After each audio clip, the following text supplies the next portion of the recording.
And we are coming down in 3, 2, 1.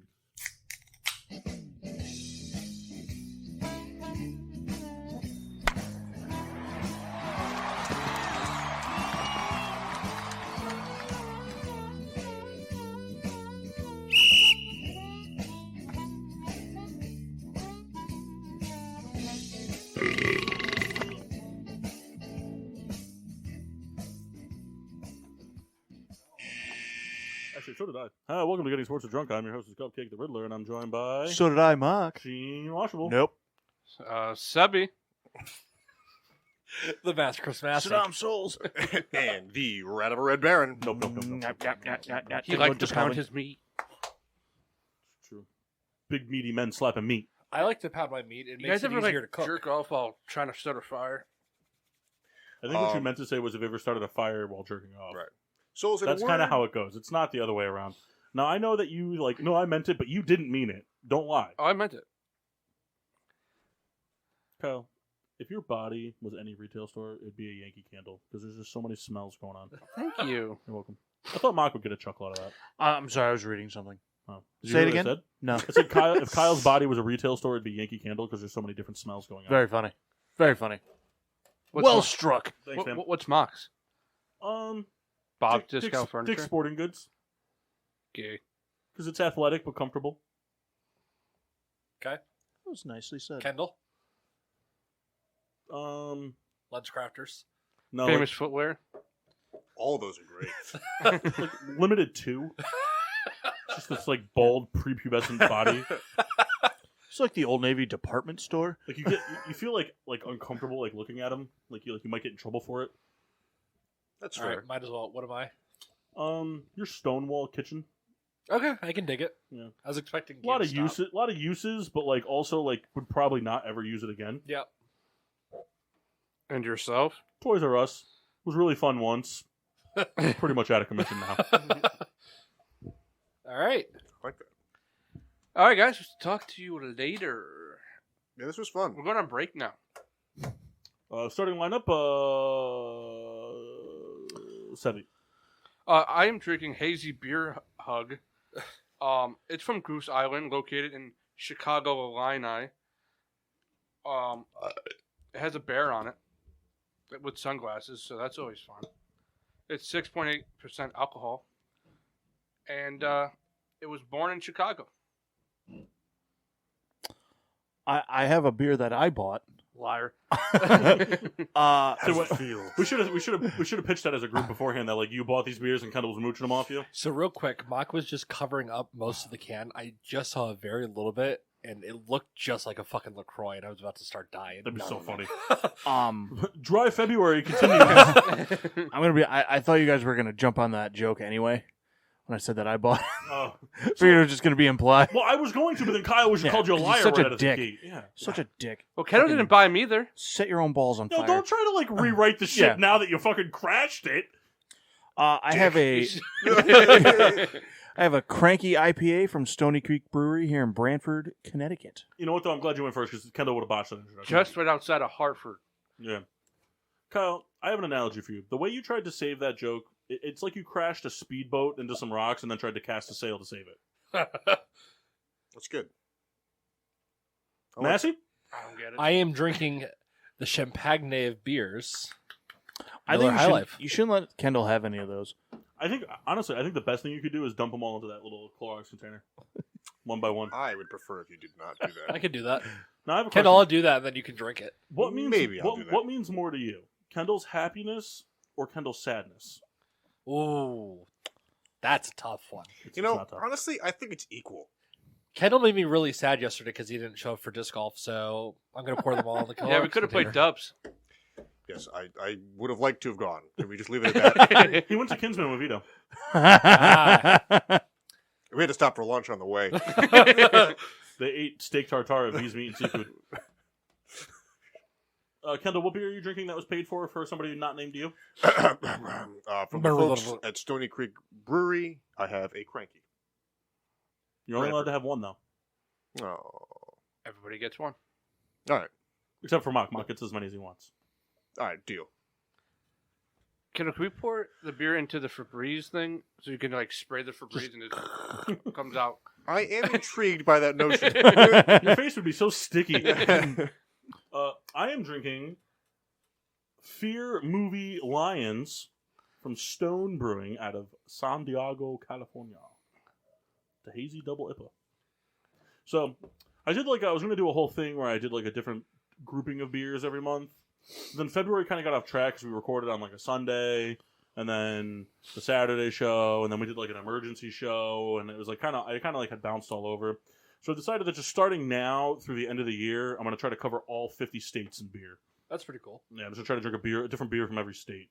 So I have some ground to make up because there's 52 weeks. I'm well past the 2 bye weeks. So I got 2 different beers from 2 different states. All right. All right. And I'm going to try to have a nip from a different country every day, too. Every day. I like that. Yeah.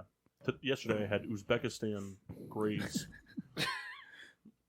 Tomorrow I'm having Polish Graves. I just printed out a flag from every country and pasted on the graves. Oh, you're Chinese today. Chinese Graves. It's just rice wine. Anyone have a toast? Yeah, I got a couple. You already toasted it. I just want you to remember this. You can't toast the game because it's already been toasted. So I'm going to go ahead and toast. I have a joke one and I have a serious one. I'll do the joke one first. First toast of excellence is that your mascot? somebody did Mascot Madness for all 32 NFL teams. That mascot looks like it would rape people. It does. What if your team doesn't have one? And your your son. one for you. Yours is just BFG, the Big Friendly Giant. Mine is to the Detroit Lions for the first time in history, holding the 32nd overall pick in the NFL draft. So congratulations to them. They have 2 and 32. They do. And then Is that true, though? They've never held the 32nd pick before? Yeah. And then my second one is to Cooper Kupp for having possibly arguably the best wide receiver season we've ever seen out of anybody ever. I did that. No, you didn't. I know. Anybody else? I got a few.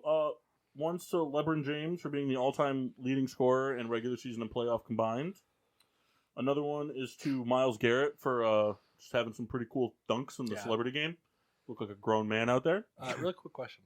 Do you know how far behind LeBron is in regular season? I think he's third. I think he's still behind Karl Malone and Kareem Abdul-Jabbar. A lot. I mean, it's achievable. He'll do it in his career. Okay. Another one is to DeMar DeRozan, a.k.a. the worst free agent offseason signing of all time, for doing something. It doesn't seem like much because we always talk about how there's crazy stats. This one? Yeah. There's crazy stats that people come up with, but so DeMar DeRozan broke the NBA record for most consecutive games with 35-plus points scored on 50% shooting or better. But it's just a cool thing because it's one of Wilt Chamberlain's records, so it's kind of baller when you do that. And then I think I had one more, but I don't remember what it was.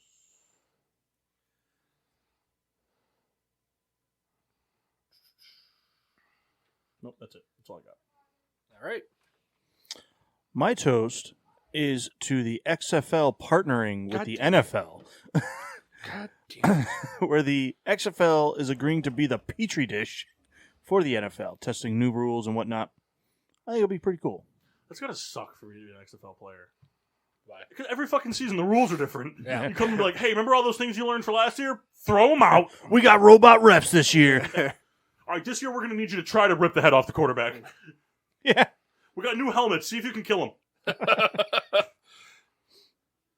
Kyle? So How long until we have robot quarterbacks? tomorrow, 20 years. fuck it. To the Steelers hiring Brian Flores. Boo. I got nothing. Mock took mine. Guy just talked himself out of a head coaching job. That's all I got. It was going to be to Ricardo Allen, but who cares? Don't.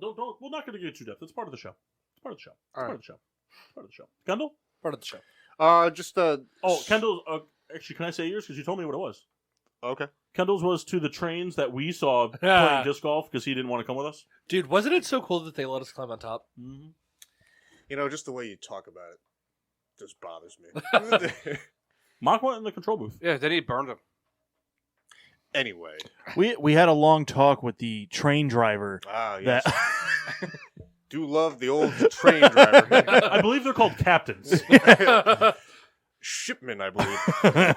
See, that was stupid because you said ship. Yeah, I know. I doubled down on the boat thing. Boats are better. The celebrities at the NBA All-Star game were very forward and, like kind of putting Cleveland on that and center stage. I thought it was kind of cool. Dave Chappelle had some nice things to say, so that was cool of him to do. Yeah, worst dunk contest of all time. Was it? Yeah. Also, I have a toast. What's your toast? Can I see it? Okay. Also have a toast to how drunk Michael Jordan was at the NBA 75 anniversary thing. Was he? Oh my! There's no way he wasn't, dude. He fucking aggressively challenged Magic Johnson to a one-on-one match. He also just randomly he tackled Luka Doncic to the floor, like he was like, "We're boys," and then basically flipped off LaMelo. Like, fuck you. Win me some plays games for his team. Yeah, win me some games. I'm gonna go talk to Doncic. I sign no checks. Tell your daddy I'd whoop his ass. One more toast of excellence. Eric Weddle came out of retirement to start in the playoffs for the Rams because they lost all of their safeties. Nah, that's not why. He came out to win it right. Well, yeah. Learned the playbook in 2 weeks, was calling the defense by the third game, by the NFC Championship game, tore his pec in 2 places on the 4th plate of the Super Bowl, played through it, and won a ring. So More now he's the head stats in the coach for a playoffs. high school team. Well, anything good? I mean, Also, he led I'd like the to- team in tackles 2 games. I'd like to make the argument that I could also play call as a linebacker for the Rams. I mean, I could call plays. No, not call plays. Like be the play caller, defensive play caller on the field, playing As a the game. safety. Well, he was a linebacker. Let's be real. He played linebacker for them. It'd be easy. Okay. Go get him, boys. Donald, just do your thing. Ramsey, do your thing. I'm just going to kind of stand here. And go. Ready, break. Touch him. I touch him. Eric Weddle, I would imagine, was like the Michael Scott of that defense. I watched the basketball episode. It's very funny. Oh, So funny. Andrew Whitworth to winning Walter Payton Man of the Year, too. Oh, to Dominique Wilkins for taking himself first. So funny. What? So funny. Whatever. So they did a thing where Dominique Wilkins was part of it, but then it was media people where Jerry they West. and Jerry West was part of it, where they drafted teams out of the 75 best players in NBA history that they named at NBA 75. And so Dominique Wilkins got the first pick, and he picked himself first, That's hysterical. ahead of the 30 people that are better than him. He was like, just make sure he gets off the board. Good that they all had to get taken off the board. Right. It was one of those things where it's I don't want to risk me not getting me. And Charles Barkley was like, everybody gets picked, man. It's That's so very funny. funny. Charles Barkley's so funny. I love that man. He All got right. shit on for a couple Crack of 'em. picks. It's twist top, man. All right. You do not need a bottle opener for Miller High Life. Didn't know Kendall gave me a shaken beer. No, that's just, about it too. that's just what happens when they're 2 years old. That's all the PA foaming out of the IPA. Yeah. So you're telling me That's just I. I'm gonna pass. It's just Imperial. That is a Russian beer. Getting ready to invade the Ukraine. Yeah, that's one of our topics. Is it? No. I was Neymar to the I was very MLS. confused for a moment. All right, Mass. Yo. It's 8:30 exactly. You have your Okay. 15 minutes. You guys want to talk about the Super Bowl or no? I would like to. All right. really, Go ahead, but- Mock. I told him he could have Oh, 15 I minutes. thought you had something to say. Oh, no. I just figured we talked about the game having happened. I have one thing I'd like to say that doesn't go for or against either team. Go ahead. I think the Super Bowl was the nice cherry on the top for the entire playoffs that the NFL really needs to figure out how to train their officials. Yeah. And get more on the same page. Yeah. I get the whole thing where you have refs that don't call, crews that don't call holding as much Yeah. and crews that do. It's the same thing in the NBA. There's NBA crews that let them play, and there's other NBA crews that just, if you look at the fucking ball handler, you're going to get a foul. It happens. I get that. But the officiating around the board for the entire postseason was a joke. Yeah. It was terrible. really bad.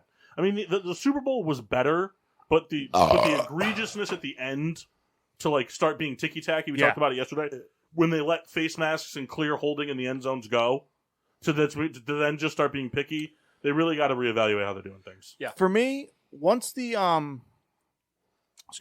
face mask against Ramsey happened and it wasn't called, they should have just been like, all right, everyone throw your flags away. Like, Yep, we're just not fucking using play. these today. It's you know, it was unfortunate in the end how it just like got really annoying. Yep. I mean, I still think the Rams win the game regardless. But it was just annoying. You know, you went 3 quarters with what I think there was like 1 flag thrown. Yeah.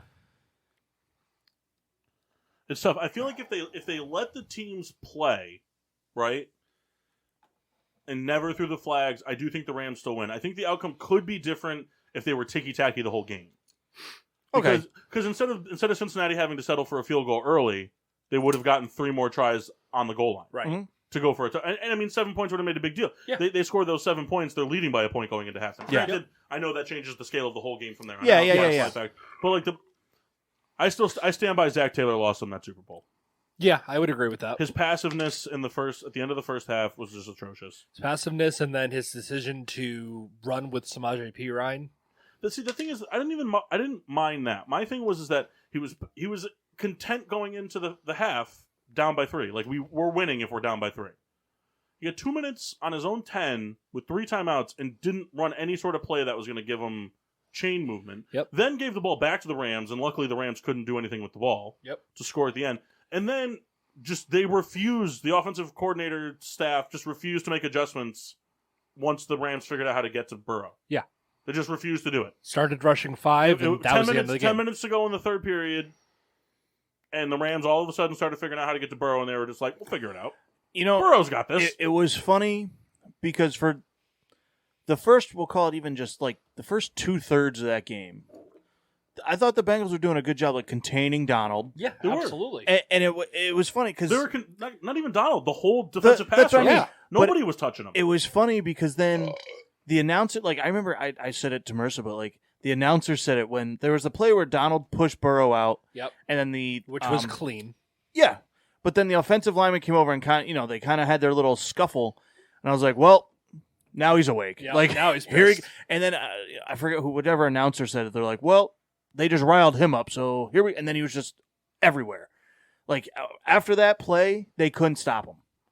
And I was like, well, I mean, Burrow better run fast because he's coming. Yeah, then he fucked up his knee. I tell you Both what, quarterbacks got hurt on back-to-back drives. I thought Burrow was going out. I did Stafford when he got, I was like, all right, he's limp, but we know what Stafford is. He's not coming out. Yeah, unless his leg is literally missing, and even maybe then. When Burrow went to, and then they showed the replay, and I was like, man. Well, he told the trainer to just get away. Yeah, But- fuck off. But that's what I mean, and that's something I think that like speaks a lot to. He shredded his knee last year, but so when he went, I was like, now this game went from one of the better Super Bowls I think we've seen in the last few years to if Burrow goes down, you're like, well, this is like I probably would have turned it off, So yeah, I'm happy that he was okay. I mean, I hated seeing Odell go down. I hated it. Yeah, that was pretty fucking rough. Well, if Odell didn't go down, I don't think that game would have been close. No, it wouldn't have been. Yeah, I don't know. He was averaging like 14 yards a catch. But I do got to say this. Yes, but he only had what 2 at the time. He had 4. Did he? One of them was for like 60 yards. That's right. Like I see what you're saying, but I do. I mean, to me, Every pass he caught was over 10 yards. Odell was on his way, like to being the MVP. He was having a great game. Yep.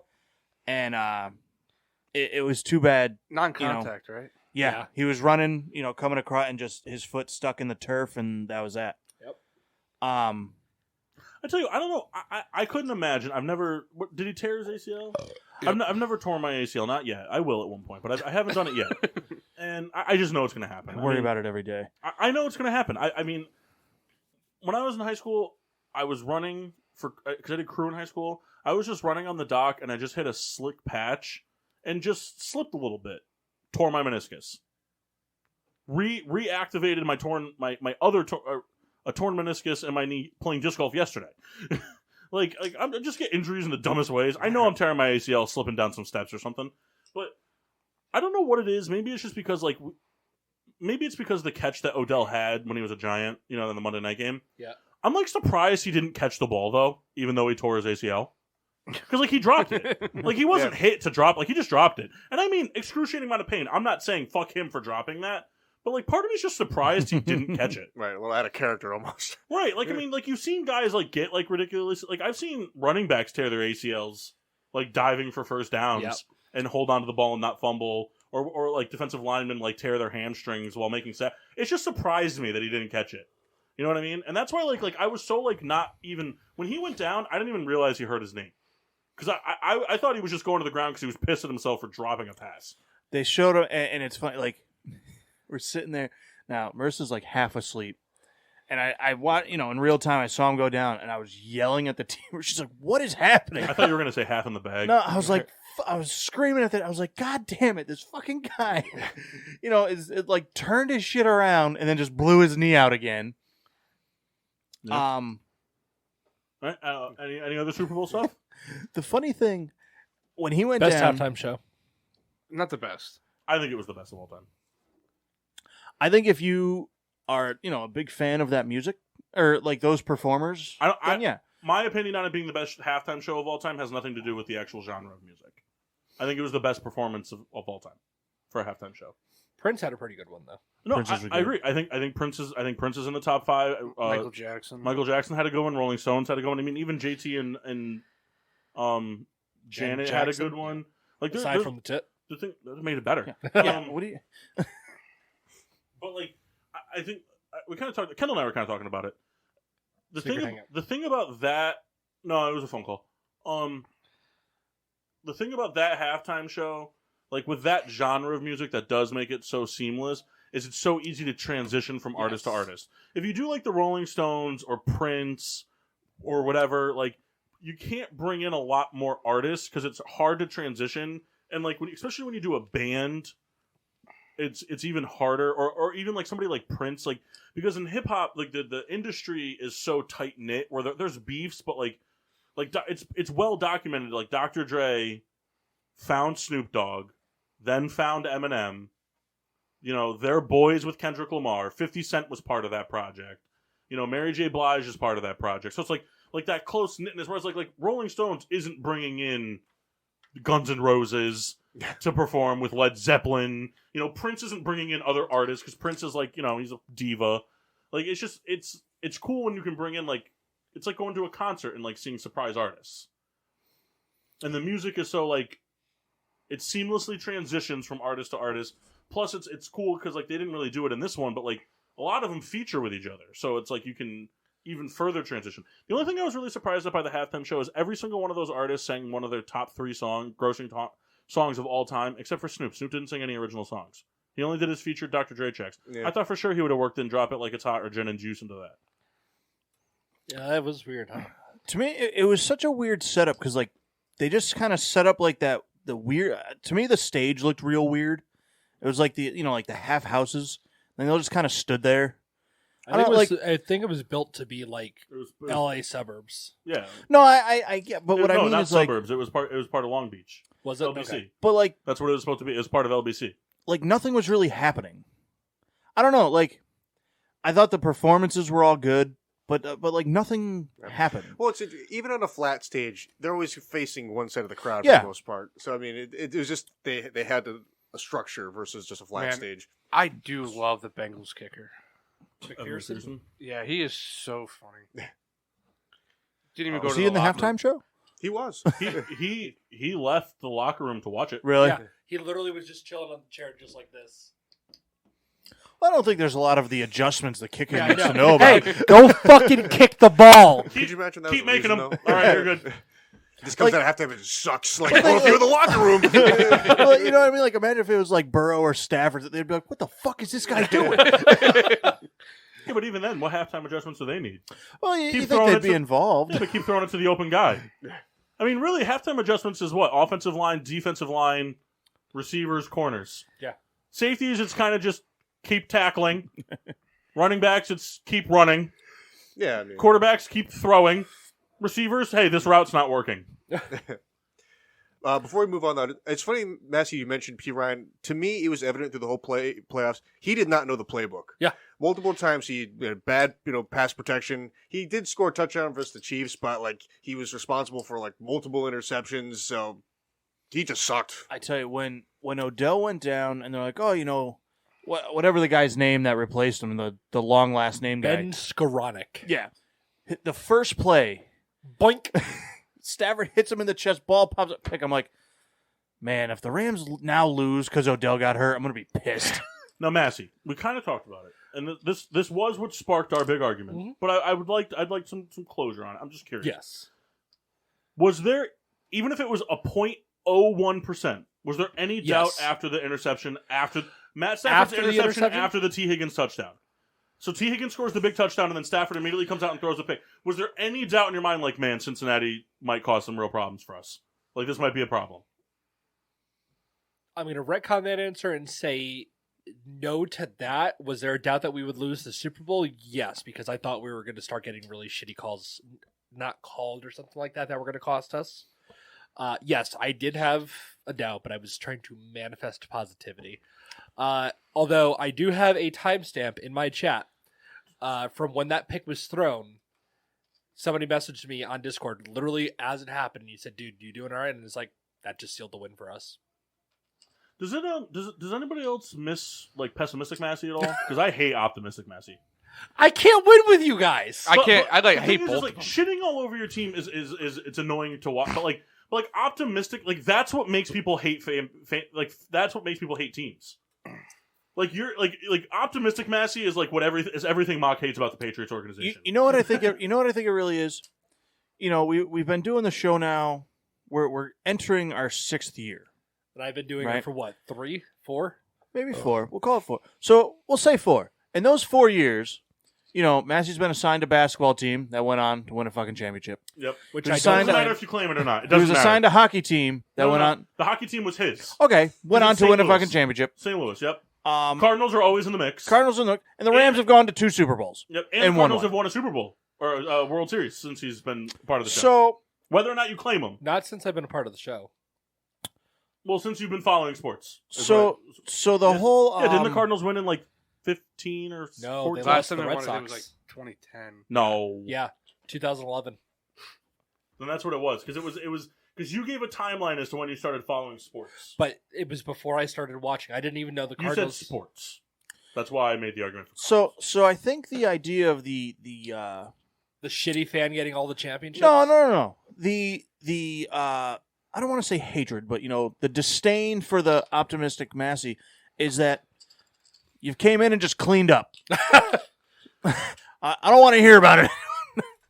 Yeah, I think the thing is like there's only one person that I can really that I can relate to in our group, and it's Kendall from a sports standpoint because he's the only one who knows my pain of being a fan of multiple teams and having one win and all the rest of them just get so close and die. I'll tell you what, Mass. When they won, my rash went away. So because watching Kendall watch the Mets lose, it was like watching the 20 if from a criminal mind standpoint, they talk about a stressor changing your life. Yeah. If the Bears losing the Super Bowl in 2005 was my stressor, I would have turned into the person Kendall was when the Mets lost the World Series. It was You just had a rough day that I got 6 years of great success for one organization. Real quick, just a shout out to fuck you, Luis Gonzalez, because that just made me think of that World Series. So fuck him, wherever you are. So interesting fact. I got justification though. 2015. Remember texting Kendall, tell him fuck you. 2015. The 2015 World Series was October or early November. Who was Sent in that Kendall a World text, said Series? fuck you. Was that the Mets? It was the year the Giants beat the Royals. Oh, I okay. texted him fuck you because Salvador Perez popped out to the pitcher to end the game, lose the World Series. Texted him fuck you because I hate Sal Perez. And Sal Perez, if you're listening, which I know you're not, but if you are, I invite you to come on this show, and I will fucking fist fight you for free. Fuck you. I hate you. It's still pretty crazy. He had 48 home runs this year. Kyle, what's pretty crazy is that I haven't fucking killed him yet. I hate him. All right, so I want to say this, and I'm curious He's to the hear. Aaron Rodgers of baseball players. I want to say this, and I'm curious about I dropped that. I didn't mean to. to Fuck. hear more about your hatred. Tom Brady's entire career lasted between the Rams' 2 Super Bowls. I saw that picture. I thought it was pretty funny. That's not true. Yeah, it Is is. Yeah, Oh, because you played and then he was drafted? yeah. And then they won the Super Bowl that year. And then Now, here's the thing. if he comes back, that's no Stop. longer true. This is where optimistic Massey gets himself in trouble. Yeah. You gotta start being humble fan Massey. Never gonna happen. Because here's the thing. Optimistic Massey is great. Tom Brady's whole career lasted between 2 Rams Super Bowls. And in that career, he fucked you twice in the Super Bowl. Absolutely. No. Just that's so funny to think. It's a bookend of those 2 Super Bowls. No, it's not. Hey, It's just a coincidence. It's not a bookend. so You know why it's not a bookend? He retired before the Super Bowl. It's true. Sucky bitch! Brady! So what do you think happens, Matt? Because now the offensive coordinator's left. Hold For on, the there's Vikings. topics. Oh, okay. Tell me Well, I more don't know about where you're going. So. Well, I was gonna say because it came out like I was reading on the way here that TV stations may offer McVay $15 million a year. $15 million or more. It's a ploy to get more money out of Kroenke. None of my topics are related around Donald or McVay retiring. Say if McVay, I mean, if CBS calls, hey man, here's $23 million. Yeah, but now, okay, so here's $23 million a year, right? Let's say that's what it is. But, like, are we all kind of in agreement that he'd be retarded to retire? Yes. I mean, $23 million a year is great. He's got potential to be a multiple-time winning Super Bowl head coach before he's 40.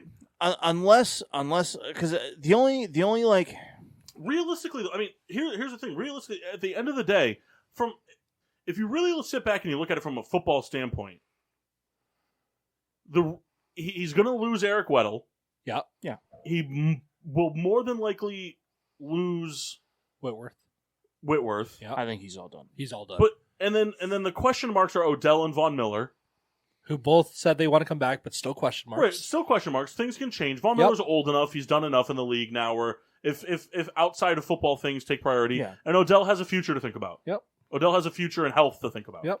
But outside of those, like, they can still very easily run it back with that squad. Oh yeah, Because they're still, if they lose Odell, they're still getting Woods back. Yeah. Like, so it's not like they're like, so like, Right. for me, from like a standpoint of like McVay, it's like, you'd be retarded not to run it back. Yep. the only You're still by far the best team in your division. the only thing I can see, and only because he said was like the starting a family type deal.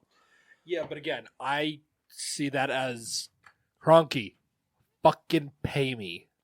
Yeah, but I mean, if the guy wants to and like be home with it, like he can get paid being a commentator where you're not. But you're still, but think about it though. I mean, think about it from a standpoint. If he's paid to be a commentator, Yeah, he's gonna be from a time standpoint every week. He'll be home more, but he'll be away for travel more. it depends if they would have him in the booth or not, because the booth doesn't travel. But if he but Booth if travels. the booth Yeah. travels, Does The it? booth is in the game, or the booth's in the stadium. Yeah. Al Michaels and Chris Collinsworth go to No. I'm sorry. Then I meant In in the studio? studio. In the studio. Most of the studios aren't out of California. ESPN is. So even ESPN is not. Yeah, it is. Most of ESPN's broadcasting isn't out of California. There's a brand new headquarters. That's right They next have door it, to but most of their broadcasting isn't out of California. They do a lot of it out of New York, and they do a lot of it out of, actually, believe it or not, they do a lot of it out of Florida. and Connecticut too. Well, Connecticut's like more like the TV stuff.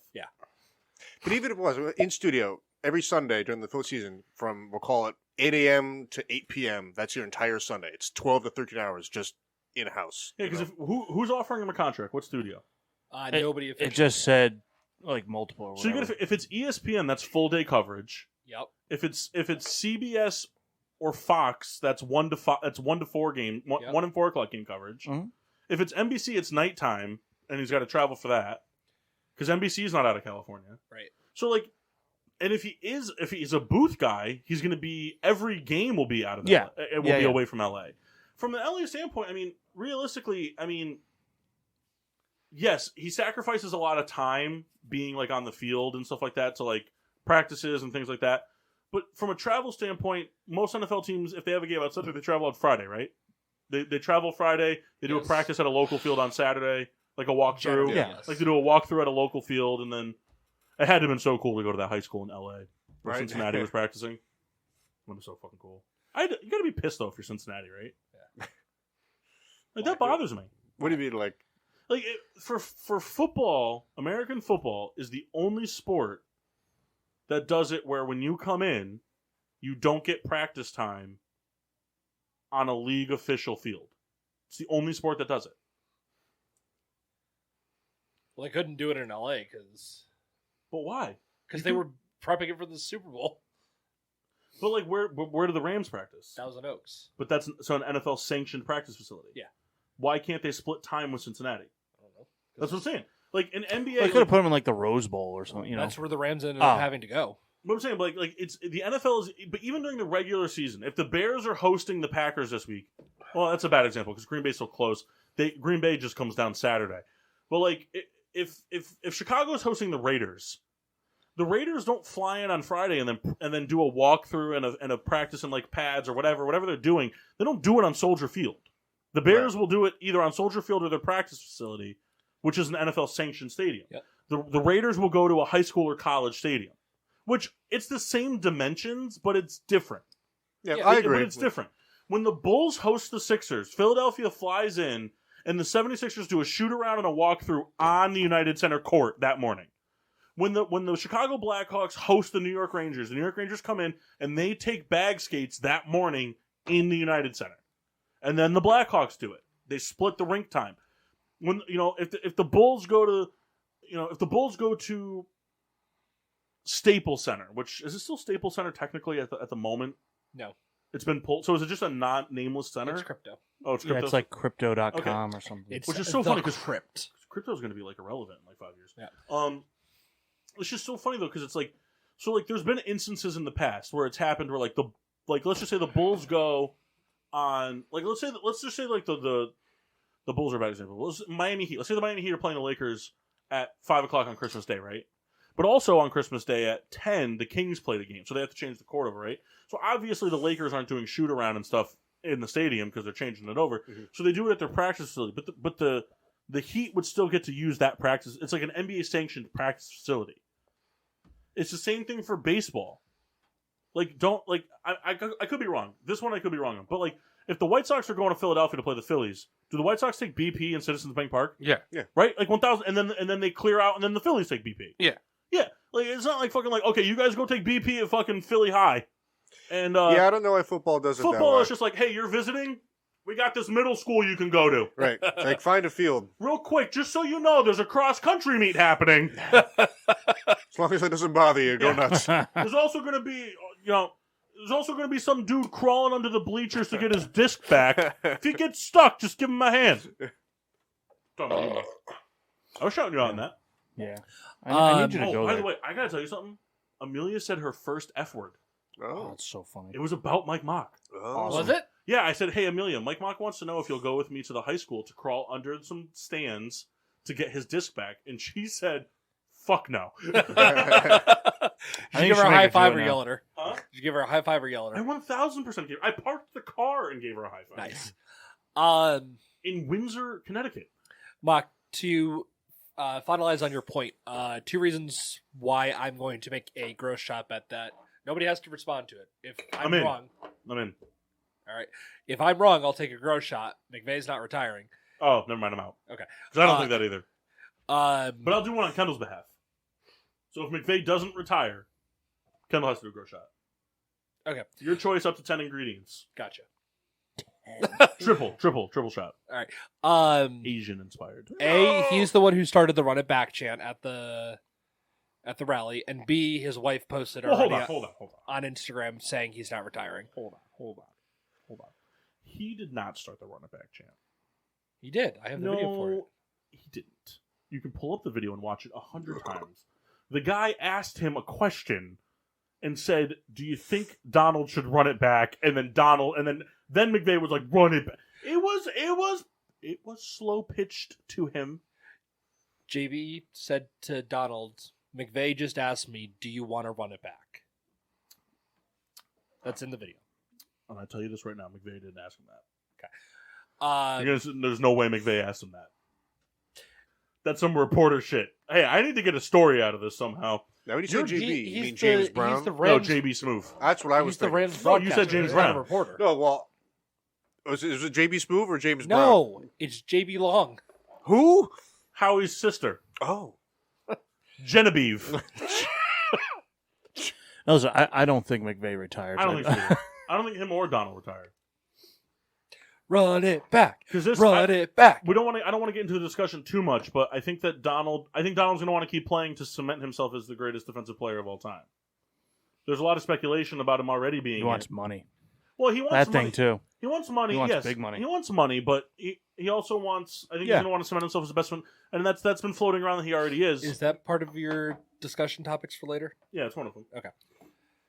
Want to go to break? Does anybody have any other Super Bowl stuff they'd like to add?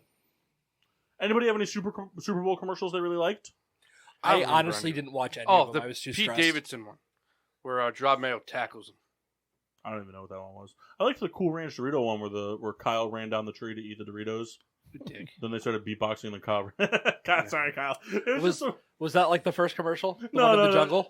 It was it was just kind of because the thing that ran down to eat the Doritos was a sloth, Ah, and it's just funny because one of Kyle's relatives calls him a sloth, and it's just I know it makes Kyle mad, but it was just like a sloth ran down, and there was like a bunch of other animals, and I don't think That one was pretty funny. I don't know if there's anywhere in the world where a bear and a sloth coincide together and an alligator. I don't think that happens. No. But you know, If I'm wrong, at me. if I'm wrong, wherever that black woman went, good for her. I like how they reprised what the happens E-Trade when you- Baby. This is what happens when you unlock all the doors of the zoo. Which one? The E-Trade Baby. Oh yeah. I like that one. That was my There was mom's favorite another commercial. one that I really liked. I've seen already that they shortened. Look it up. I didn't watch any of the commercials because I was too stressed. Just close your eyes and rock So back did you and forth. just nap during?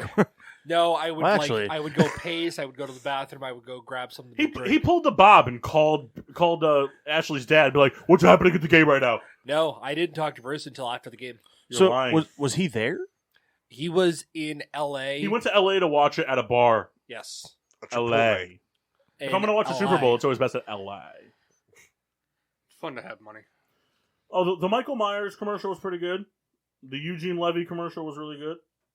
I gotta go back and watch these. Oh, this one wasn't. I don't quote this one to a Super Bowl because I saw it beforehand. But the fucking piece of garbage that was lucky enough to marry Scarlett Johansson, the Amazon commercial. She's so hot. She's so fucking hot. The Lindsay Lohan Planet Fitness commercial. What? I didn't even see that.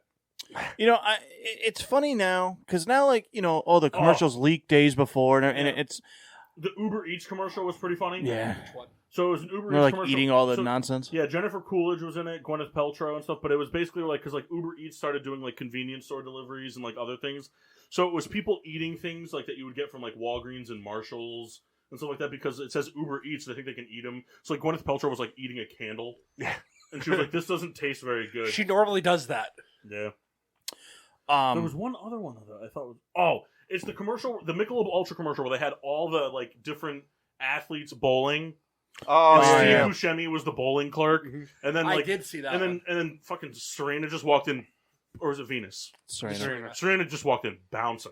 I mean, her girls came to bowl.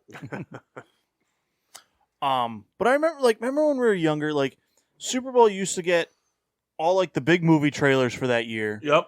and then it was like, hey, here's a GoDaddy commercial. Check this out. Yeah. Here's some softcore Super Bowl porn. Like, oh, let me check out. Oh, what the fuck? To Websites? To this day, my favorite commercial of all time, and it was because it actually caused me to do a real life spit take. I was younger. I wasn't a lad that could be drinking beer at the time. I was younger. I was eating Oreos and milk. And anybody who knows me well Yep. knows my Oreo eating habits. Yep. Drown them, baby. Most people do the dip. Some people do it where they dip it till it almost becomes unretrievable. Make a sludge. That's not what this guy does. This guy packs the glass to the brim with Oreos, fills it with milk, goes and does something, lets it sit, comes back, no more bubbles, we're good. Drink the milk, eat the sludge out of the cup. Pour another glass of milk to finish off residual sludge. So I'm doing my thing, I'm drinking the milk, and I actually shot milk out of my nose while spitting milk. So I was laughing so hard.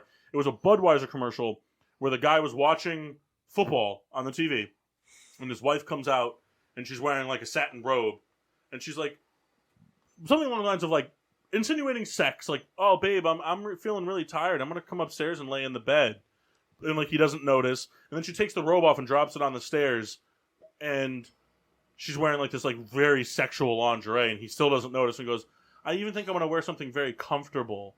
And then she gets up on the bed and she goes, she's like, "I even put out the satin sheets."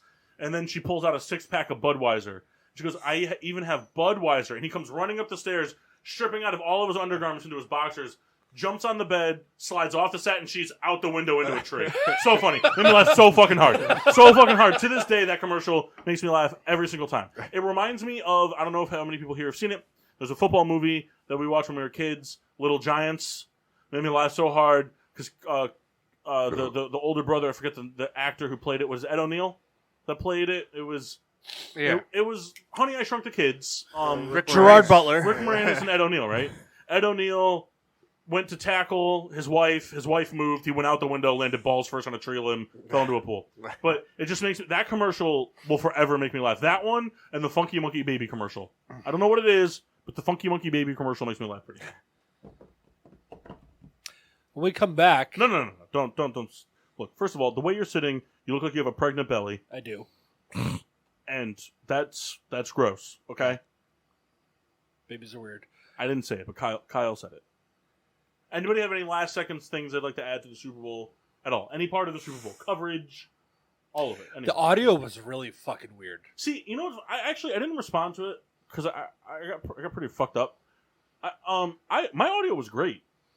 I couldn't hear half the halftime show. Oh, Yeah. the halftime show came through like I was watching it in Dolby surround sound. Well, they had like the halftime show was fine, but like the Like the halftime show was good for me. All the ref calls were fine. The broadcast from the booth was good. but it was when like the commentators were talking during half, you couldn't hear them at all. Yep.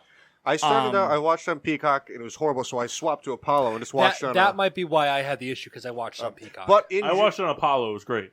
Yeah, but in general, they did a bad job. Like when they were like cutting and panning to people, Yeah. they were not because organized. NBC is a shit network. Well, I think it's less to do with NBC. I think it has more to do with the halftime show itself. Because if you're talking about like Mark said with the halftime show, like cutting back to the commentators at halftime, because of the nature of the show, there's a lot more like live wireless like microphone and speaker situations. It's on going record as the hardest thing to broadcast as a Super Bowl because there's just so much going on. Right. Well, like, and the thing though is like when you do Prince or the Rolling Stones, like going back to the halftime show, like Prince or the Rolling Stones, like whatever, like even like when Katy Perry did her big fucking thing coming out or whatever, you only have so many microphones you have to worry about because it's a finite amount of people. Right. Whereas like with this one, like you had like Kendrick Lamar was on the field, you had Dr. Dre and Snoop Dogg moving around this thing. Mary J. Blige up top, 50 Cent down low. Eminem was doing his thing. You had like and then you had to have microphones on like Anderson .Paak's band. You had to have it on the band that was in the living room. Like there were just a lot of wireless things going on that like you can only have so much wireless shit. I don't care how great your services and your connections are and your technological setup is. You can only have so much wireless shit going on at one time. Yeah. Was it weird that Dwayne "The Rock" Johnson came out to do the announcement from the Hilarious. start? I thought it was so stupid. So stupid, but so funny. It's because they could. Why not? It was just weird, wasn't it? I tell you what, though, give credit to him. The guy just got awarded with something that was pretty fucking dope. What? So as we've announced on the show many of times, I work in the beverage industry, and Coke products. The alcoholic beverage industry, and he came out with his own line of tequila about 2 years ago called Terramana, a relatively inexpensive tequila, but decent for the taste. He was actually like awarded he was given like an award from the spirits industry for having the fastest growing product in the history of the United States. Holy shit. Like his product went from being nothing to being like a $2 billion industry in less than a year. Jesus Christ. Hashtag pandemic. That guy makes so much money. Yeah. And then he has that Zio energy drink thing that's trash. I've tried those. Those are terrible. Here's the deal. The Rock really benefited from some stimulus money. Probably. Because it wasn't that expensive. It's like $30 for a bottle. So, like, stimulus money, I mean, that's like 40 bottles if you live in Bridgeport. And go to break. When we come back, I'll have a good Masseyism for everybody to be laughing at. Ooh, live on the other side, the PPRN Radio Network. Home of getting sports with Drunk on Monday nights. PPRN Radio. Home of the Peter Pinot Show. Peter Pinot Show. PPRN Radio. Damn, where are we? PPRN Radio. Always on, sometimes off. PPRNradio.net. PPRNradio.net. The most diverse playlist on the planet. 24/7, 365. Yes, your mama's station. Bringing that heat. PPRNradio.net. The station that's home with your wife. While you're at work, we keep her company. We keep her happy. And now, back to Getting Sports with Drunk on the PPRN Radio Network. Welcome back to Getting Sports with Drunk. I'm your hostess, Cupcake the Riddler, and I'm joined by... Yeah, Mark. Sheen Marshall. Nope. What was my name? Oh, Sebby. Kyle. Earl Nimrod. Yeah. All right. I kind of wish you were Earl Nimrod. Listen, we could change it. I feel like somebody named Earl would make a lot more "My name is Earl" jokes and hang out with us more. Aw. I also feel like I'm a little bit disappointed. I feel like I was supposed to get a lot more laughs out of bringing a blanket down here. I laughed. You know, I enjoyed it. The other thing is like it just confused me because you're always hot mess. I am, but I'm fucking cold right now. It's because you have two penises. I like that reasoning. Usually, but now I'm not. I like the two penises reference though. Yeah. If you had one penis, you'd be All fine. Are they identical? So we're gonna do a few topics. Nice. A few topics that I prepared. They don't have to take a long time, so we can, you know, they don't. Just some stuff to talk about. We usually do our round table discussion in the beginning. Sports are a little slow right now, but we're gonna go through it. So topic number one. That is not how that works. I know it's not. You Okay. ever get eyebrow rings? No. All right, Kyle. Yes, sir. Give me a sport: football, basketball, or baseball. Baseball. Okay. Give me a different sport. Air hockey. All right, air hockey. I'm not. Okay. All right. So here this is the. It's less of like a. It's less of like topic and more of like a I'm gonna say something, kind of like a hot take topic combo. That make sense? All right. Ready? Yep. Ready? Kendall? Oh, I'm ready. Massey? No. Mock? Yes. That's what I was like. Three Locked yeses in and a no means yes. Okay. With the 2022 season impending And in peril. and in peril, an arbitration to follow for this player in 2023. I'm sorry?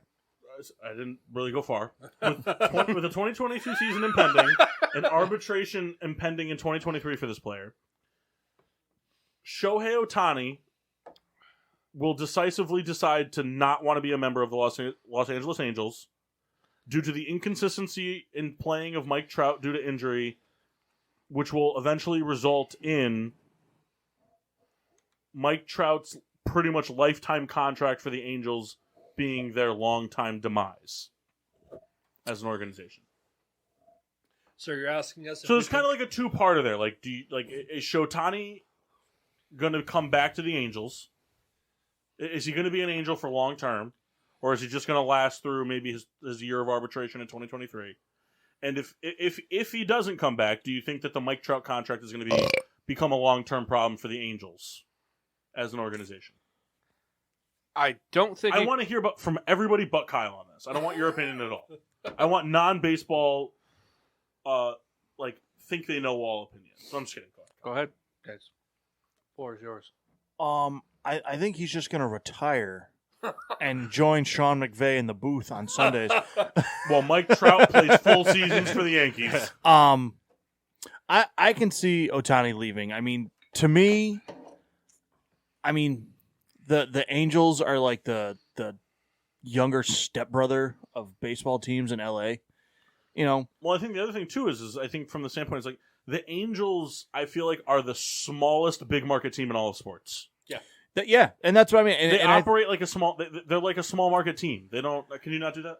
yeah, you got to move that. I gotta be able to. Mock and I can't ever see each other, so we're taking advantage. And of I this. think Ohtani is going to want to be the guy that like capitalizes on his name, like his. And part of the reason I likeness. bring this up is to tail off of what you're saying. Part of the reason I bring this up is Ohtani, at least for the next 5 or so years, will never be the face of the Angels as long as Mike Trout's there. Yeah, like he might be the face. Like it's weird. Like this past year, he was almost like he was like the face of baseball, but he still wasn't the face of his own franchise. So that's why I kind of thought this would be interesting. You guys can all chime in whenever you want. I for sure can see him leaving. Plus, I mean, if you look at it, I mean, they already have the next 47 years committed to Trout. Ohtani's going to command Ohtani's going to command a big contract. So even if the Angels say, all right, we'll also give you $400 million. I mean, you still got to put 7 other guys on the field and a pitching staff together. Well, the And reason then about replace baseball Trout when he is gets hurt. Mike Trout is under contract through 2030. That's it. 2030, and he'll be making $35 million a year every year until that. So Yeah, they gave him like a 12-year deal. Yeah. It wasn't a lifetime deal. But the Angels came out and said when they were doing that deal that we'd be willing to sign him to a lifetime deal. That we would sign him to a deal that would make him an Angel forever. So that if he ever decided to come out of retirement, retire due to injury, whatever, like he'd be an Angel forever. Which is what the Mets kind of did to Bobby Bonilla. yeah, Brilliant. When is his deal up? Never. Like 3 years. No. I thought it was the same year as Lindor's deal ends. I think. They're going to just stretch it out. He's going to be paid until he dies. So 3 years. Ohtani doesn't sign, and I don't think the Angels cut the losses. I think just in general, we've seen a trend of these really long contracts just being absolutely disastrous for everyone. Be it injury or just, they're not performing. People are not finishing these giant contracts they're signing to. And the Mike Trout, like hurting the Angels contract wise, it's entirely based off his inability to play a full season. If he can ever string it together. And the thing is the older you get, the less likely it is your injury riddles are going to become are going to be solved. Yeah. But injuries have plagued him for his whole career. That's less likely to go away as he ages. So, in baseball contracts, as we've talked on the show, are always fully guaranteed. So the Angels are going to have to swallow $35 million a year for Mike Trout for the next. And you got to remember too, like teams will give these long-term deals. Assuming that we sign the guy for 10 years. If he gives us 5, 6 like strong years, they just eat the last few. Right. And that's been happening forever. I mean, the Yankees did it with A-Rod and Jason Giambi, and he was terrible. But he had the first couple years were good, and then his last year was good. In the middle, no mas. Well, and not to derail not to derail from what Paul's question was, but there's not a player that really comes to mind that was like, hey, I'm glad we signed him for 10 plus years. There's not one person that I can jump out and say, oh, you know what? The team did a good job. Kyle just wants to say Bryce Harper so bad right now. It's worked out so far. It's been 1 year. No. 2 years? 3. And they signed him for 13 years. How many NL pennants have you held up so but far? he's only 27. How many division pennants have you I would held? say Kendall just brought up a good point. It's like it can be said for anybody, but it's like until listen in. It doesn't matter how good Bryce Harper plays if the team doesn't succeed. No, I get it. I understand. I'm not saying if at the end of 13 years he puts up on average, let's say over the course of 13 years on average he puts up 24 home runs a year, bats .293 with an OBP of 392. That's a great 13-year stretch as a Philly. But if you can't win a division in those 13 years, it's kind of all for naught. It's like he's put up great numbers to put up a Hall of Fame case, but from the Philly standpoint, it was a disappointment. He can be the exception to the rule. We don't know. But unfortunately, he's got 10 years still left. Yeah. Cano didn't finish that deal. Pujols was slightly above average at best. Definitely was better, beforehand. Yeah. Bobby Bonilla's not even playing. Right. I mean, really, just thinking off Yankees. I mean, A-Rod soured at the end. Granted, they had issues, but towards the end he wasn't the same. Fucking Jacoby Ellsbury made so much money off doing nothing. These big contract players, they're usually either like kind of like all around tools or like have one above and beyond like supremacy tool, right? And that's the thing. Teams. Like you see it like Jacoby Ellsbury, like his whole thing was he was fast. He was fat, and here's the thing: he could hit the ball and all that. But I'm saying, but like he was a stolen base machine. Yeah, he could track down fly balls, like the most ridiculous fly balls. He could track them down. Defensively, like it was great. But the speed is what all played. It's like Adam Dunn. Adam Dunn didn't finish out his White Sox contract. He went to the A's because Adam Dunn signed a big deal because he was really good at hitting home runs, and that was it. That was the thing. Jacoby, because he's not a big guy, and he had a lot of power for like the speedy center fielder, but he couldn't stay healthy. Right. And whatever. He made a lot of money off really having one big good season. Every other year was just kind of average. But yeah, those long-term deals happen just because they figure if you can get 60% out of that contract good, then it's fine. All right, so cycling back then. So we have Mock and Massey both say that you would be more in favor of Ohtani not re-signing. I don't think he will. Okay, Massey, do you have an opinion on it? That's exactly what I say. Okay, and Kyle? I do think he resigns. You think he stays an Angel? Yeah. Okay. So then you're kind of a moot point for the next part because he's re-signing. Do you think by Ohtani leaving, do you think that's the start of the Mike Trout massive contract kind of derailing the future of the Angels for not the course of the contract, but like the immediate future? Like the next 2 to 3 years. Like Ohtani, realistically, he has arbitration in 2023. So let's say he leaves after 2023 when he's an unrestricted free agent. So from the 2024 season to like 2027, do you think the Angels could really feel the side effects of that Mike Trout contract, especially if he's kind of playing Mike Trout baseball those times? Elite when he's on the field, but he's just not on the field all the time. The big thing around it is, if the Angels... Even when Mike Trout's playing well, they're having problems bringing people in. Yeah, and that's the thing. I mean, the Angels would have to really, like, step up, like, the farm system game. Pretty much be the Tampa Bay Rays. Right. Have just a ton of super talented, cheap, young players. That are expendable. Yeah. And then Trout, is just kind of the nucleus of it. But I don't see how, if Ohtani came here and wants to, like, win baseball games, and you just have him and Trout, I mean, there's still, 18 or 23 other spots on the roster that now you're just going to fill with garbage that you can afford instead of getting, you can get less expensive but valuable pieces. So is that like a yes that the Mike Trout contract hurts them? From an immediate future standpoint? It hurts them if Ohtani resigns. But if he leaves, I mean, they'll have wiggle room. Yeah. Okay. It hurts them now. Hurts them in the future. I see no change. I think the Ohtani being there was just like, hey, this is awesome. We got an absolute like diamond in the rough, and they've done nothing evident wise to show, hey, we're going to build a team around them. They can't afford players, and the players, I guess, there's not like an interest to go there.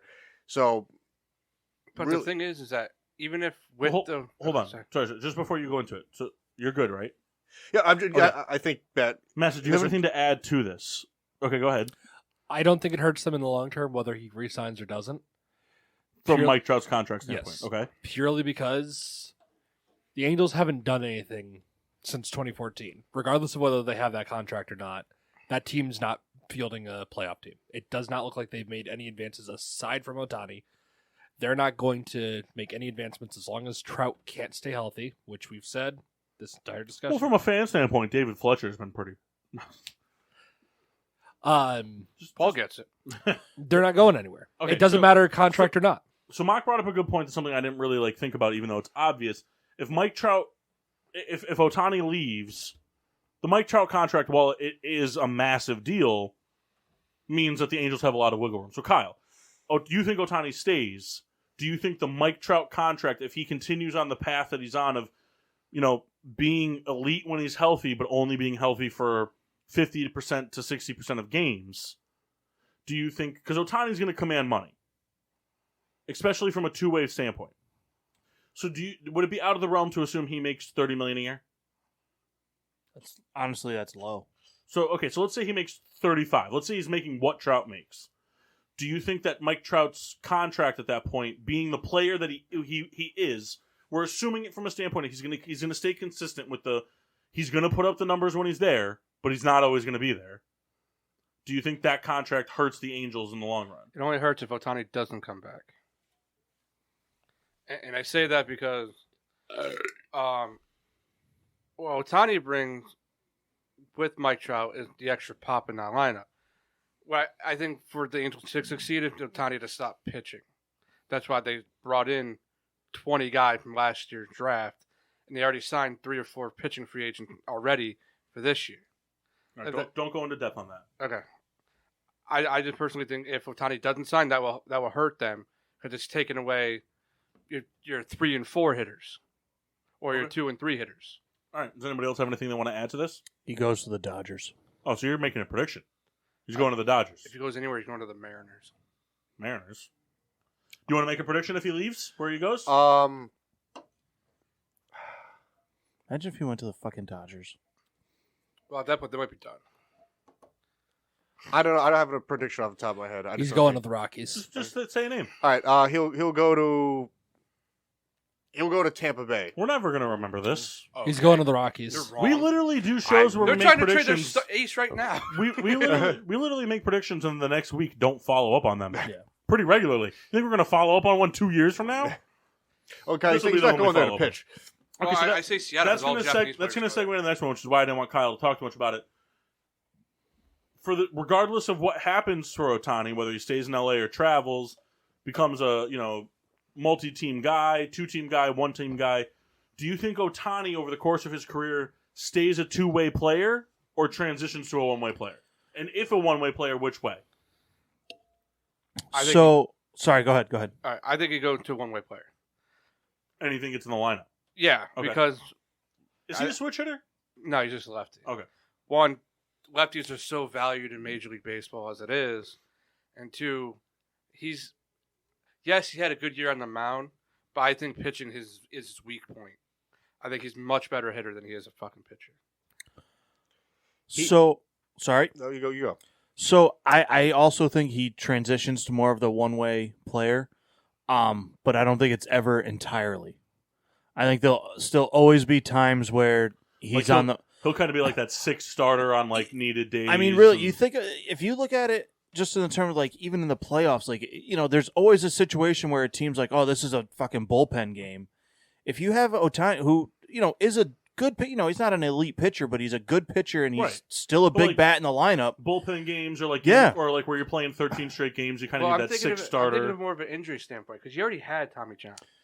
Oh, dude, that's like an ACL in Yeah, but football, if it man. happens again, No, yeah. the Angels are going to be like, And that's what all I right, mean. we'd rather just- have you in the it's lineup. like an ACL in football. That just means he's going to get injured in the fucking World Series. But that's what I mean. I don't think man, he'll I thought be. Mock would not like that. I didn't like it. I tried to just push by it. I don't think he'll be an in the rotation starter or whatever. But I do think there will always be Do you that think door it's for like a him to. closer? No. I don't think he'll be like a normal He's saying pitcher. more like an inning eater in a bullpen game. I think say if think about it, if late in a game. Who's in Tampa? I did. Tell you what, that's actually kind of funny because Tampa does the whole starter thing. So Ohtani could be like hey, real quick, I need you to play the outfield, but can you pitch innings 3 through 6 for me? But think about it. If you get into a game where you can have someone come in and pinch hit, and instead of throwing some random reliever, Ohtani can pitch an inning, or whatever. He can fill spots. Yeah. I don't think he'll be an in the even a bullpen rotation guy. He could just fill spots when needed, and he's a serviceable pitcher. Now, do you think that role? So I'm kind of piggybacking topics off of topics here. Do you think that role would be more detrimental to Ohtani because it would be an inconsistent pitching style? Because from you can kind of game plan looking at the season. Once you have the season laid out in front of you, your games, you can kind of game plan when you're going to kind of maybe need that 6th starter. Because the White Sox did it this past year. When they had stretches of 13 straight games, they would go to Kopech as their 6th starter before he became a regular part of the rotation. they were like, okay, you're going to kind of be our sixth starter. We're going to, we have Giolito, and we're going to go to, we have Keuchel, we have Cease, Rodon, and Lopez. Lynn. Lynn. Who did I say? Lopez. He's pretty bad. No, Lopez was a starter at one point, though. Yeah, like 2 years ago. No, Lopez was on the team this past year. Yeah, but he's not good. But Lance Lynn. But he was still on the team. Whatever. So you have these guys, right? And then like when they had like 13-game stretches and like maybe it was too rushed, like Giolito wasn't ready or whatever. Kolpick would be like that sixth guy. Yeah. So you can kind of map that out, which kind of gives Ohtani time to prep himself. But the bullpen games, you don't know when those are coming. The bullpen game could just come out of nowhere. Yeah. You could have had the day off, and all of a sudden your starter's shelled in the first inning. And so, like, do you think that could be detrimental to Ohtani from either a physical, like, stamina standpoint? Because I don't think he's going to get hurt from it. I think he's an elite athlete. But, like, from a stamina standpoint, or maybe like a throwing off his groove hitting standpoint, do you think that could potentially be detrimental to him if he were to take the step away from regular pitching and then just kind of be thrown into those situations not knowing when they're coming? Well, in that situation, I don't think they would ever pitch Ohtani. I think if they removed him completely from pitching, they're just going to leave him from not pitching. No. What I'm saying is, like, no, that's what I'm asking. If like they're losing by like 10 runs, I don't think he ever gets into that game. I don't know if that makes sense. No, I don't mean 10 runs, but like, say it's a situation where like you have your fifth starter in and he gives up 4 runs in the first, or not even that he gets hurt. Right, or something like that. Say, right. in the first, he gets a line drive, hits him in the ankle, and he's out now. Then he's a pussy. You wanted to say face. No, I didn't want to say face. I was going to say ribs, but I don't want to even watch that because that's going to hurt a lot. The ankle, you'll be all right. But you're not pitching the rest of that game. Unless it shatters your fucking little ball into your Achilles and tears your Achilles. Snaps it right in half. Yep. And then you step on it wrong, and then your Achilles isn't there, so you tear your ACL. Then, there goes the shoulders. Yep, and then you fall down, and it fucking pinches your ball sack, and now you can have kids. Mock just ruined a guy's life. Because he wishes his all because Kyle doesn't want Ohtani to pitch anymore. Can you believe this guy? It's not that I don't want him to pitch. I think it'd be best if he didn't. Do you have anything to weigh in on it? I agree with these guys. I like what Mock said, where like he's a guy like he doesn't have to lose pitching forever. It's just kind of like, hey, you need a spot start. Here's your guy. Yeah. But he's more valuable being every day than every fifth day being on any roster. So he's going to stay a two-way player for his entire career. His career is unfortunately cut short. Says the man in the blanket. Says he goes back to Japan. He gets a Tommy ACL surgery where they take a part of his ACL, put it into his elbow. They swap him. Yeah. Comes out and throws it with his foot. Fucking throwing 82. Kyle, you made a career off of throwing 44. That's not what I'm saying. On a good day with a tailwind. 82 with a foot? That's impressive. Yeah, that's pretty impressive. Actually, I watched a video of the other guy. I watched a video of the other guy the other day. There was a guy who has he's missing. So dumb.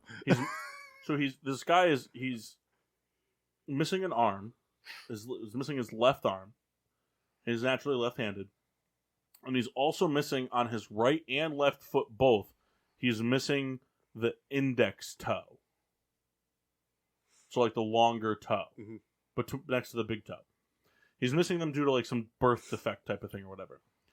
And so he learned to throw discs with his feet. Oh, I saw that guy. Yeah, he threw a distance driver 290 feet with his feet. Cool. I couldn't throw one that far with my hands. My God. Kendall couldn't throw one that far in 4 throws. Well, he'd have to come with us to do it. Yeah, that's true. I really wanted to go. All right, new topic. Do you think Kendall disc golfs with us ever? Everybody but Kendall's allowed to weigh in. No. And we're out of time. Kyle? No. Mazzy? No. I'm not Hard no. Fun anymore. You weren't ever having fun because you don't love your friends. I would like to move on. You don't like this, Kendall. All right. Next topic. There's been speculation. You hear it from like players and players from other sports. Especially from the NFL standpoint, because everybody watches football. Is Aaron Donald the best defensive player of all time? No. Now, there's old optimistic Massey.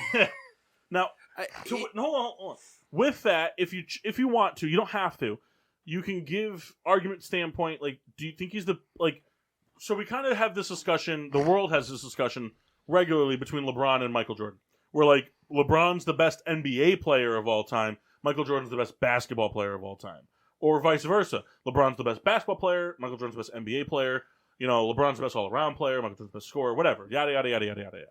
There's always, like, people try to find different ways to be like, they're both the GOAT. I don't want to pick.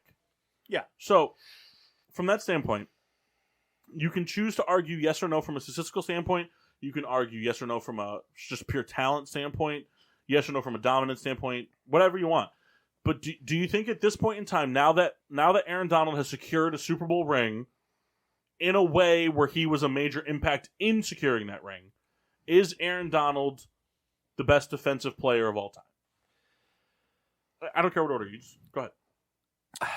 So without looking at full on like numbers, and I lean towards no.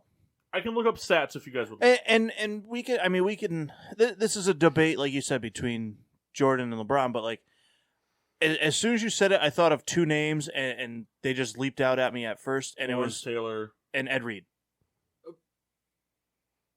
Over Reggie White? Like I said, it was two names that popped in my head, and that's without obviously like researching it.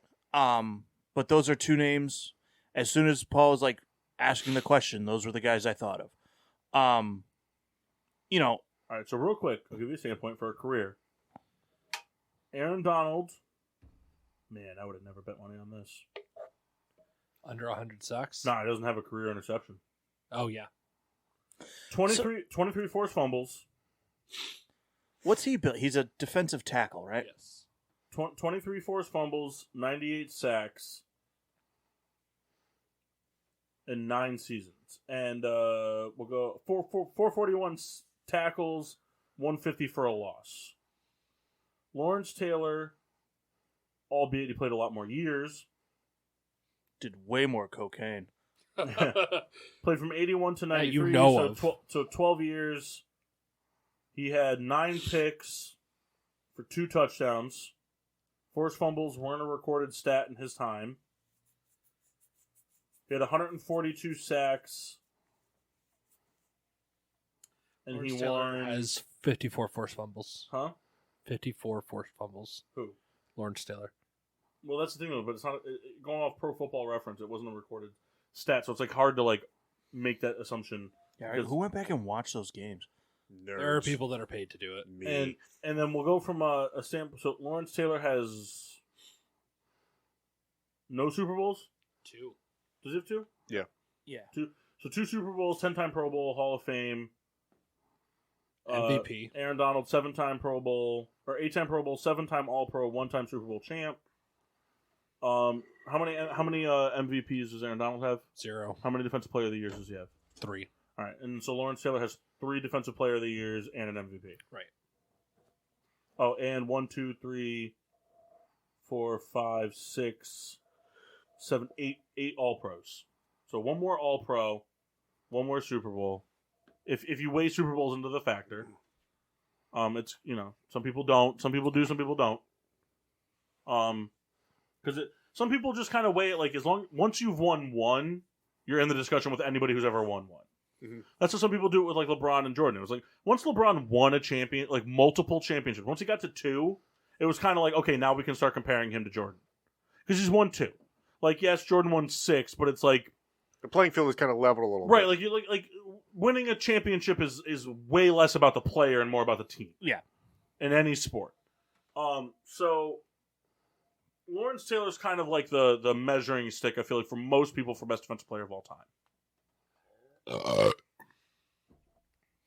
Yeah, I think that's fair. I mean, Donald is for sure.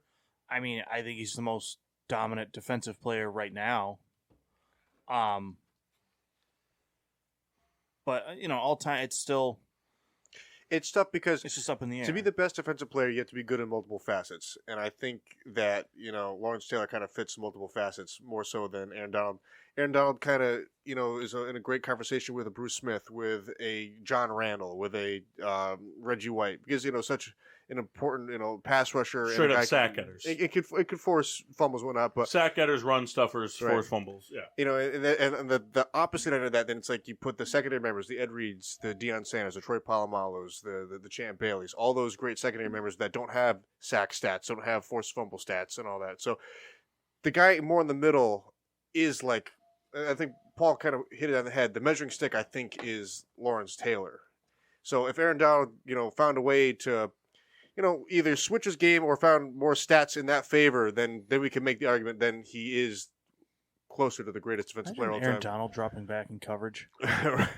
He's done it 3 times in his career. I feel like for Aaron Donald to surpass Lawrence Taylor, from my standpoint, would be more along the lines of like he would need to, and this would come with more like first pro all teams and stuff. If he were to kind of like get close to sacks, Yeah. if he were to get close to his sacks, because Lawrence Taylor is 50 sacks ahead of him. Granted, played more years. Yep. He right now, I think he's got 5 more years than Donald has. So in 5 years, he can definitely get 50 sacks. It's 10 sacks a season. Yeah. That's no problem. So he can definitely surpass him in sacks in 5 years. With that will come the All-Pros. Then I feel like it's more of a level playing field in that situation. Because like you said, Lawrence Taylor's more of like a jack of all trades. He kind of did a little bit of everything. Aaron Donald's not going to be able to do a little bit of everything. Aaron Donald, if he gets a pick in the next 5 years, it's going to be because of a tip pass where he was just in the right place at the right time. Yeah. Kind of like when B.J. Raji had that interception return for a touchdown. Right. Like he just was in the right place at the right time. Nobody was around him. They were inside their own 10 because B.J. Raji's not running down a 40-yard touchdown. You know what I mean? Right. So, okay. So, does anybody have anything to add to that? I think Donald finishes his career. If he decides to play for the next 5 years, I think finishes as the best defensive player of all time. Okay, so that kind of segues into that. Perfectly segues into the next one. If Aaron Donald does make a case for best defensive player of all time over the next 5 to 6 years, kind of gets to that Lawrence Taylor sack number, even if he passes it.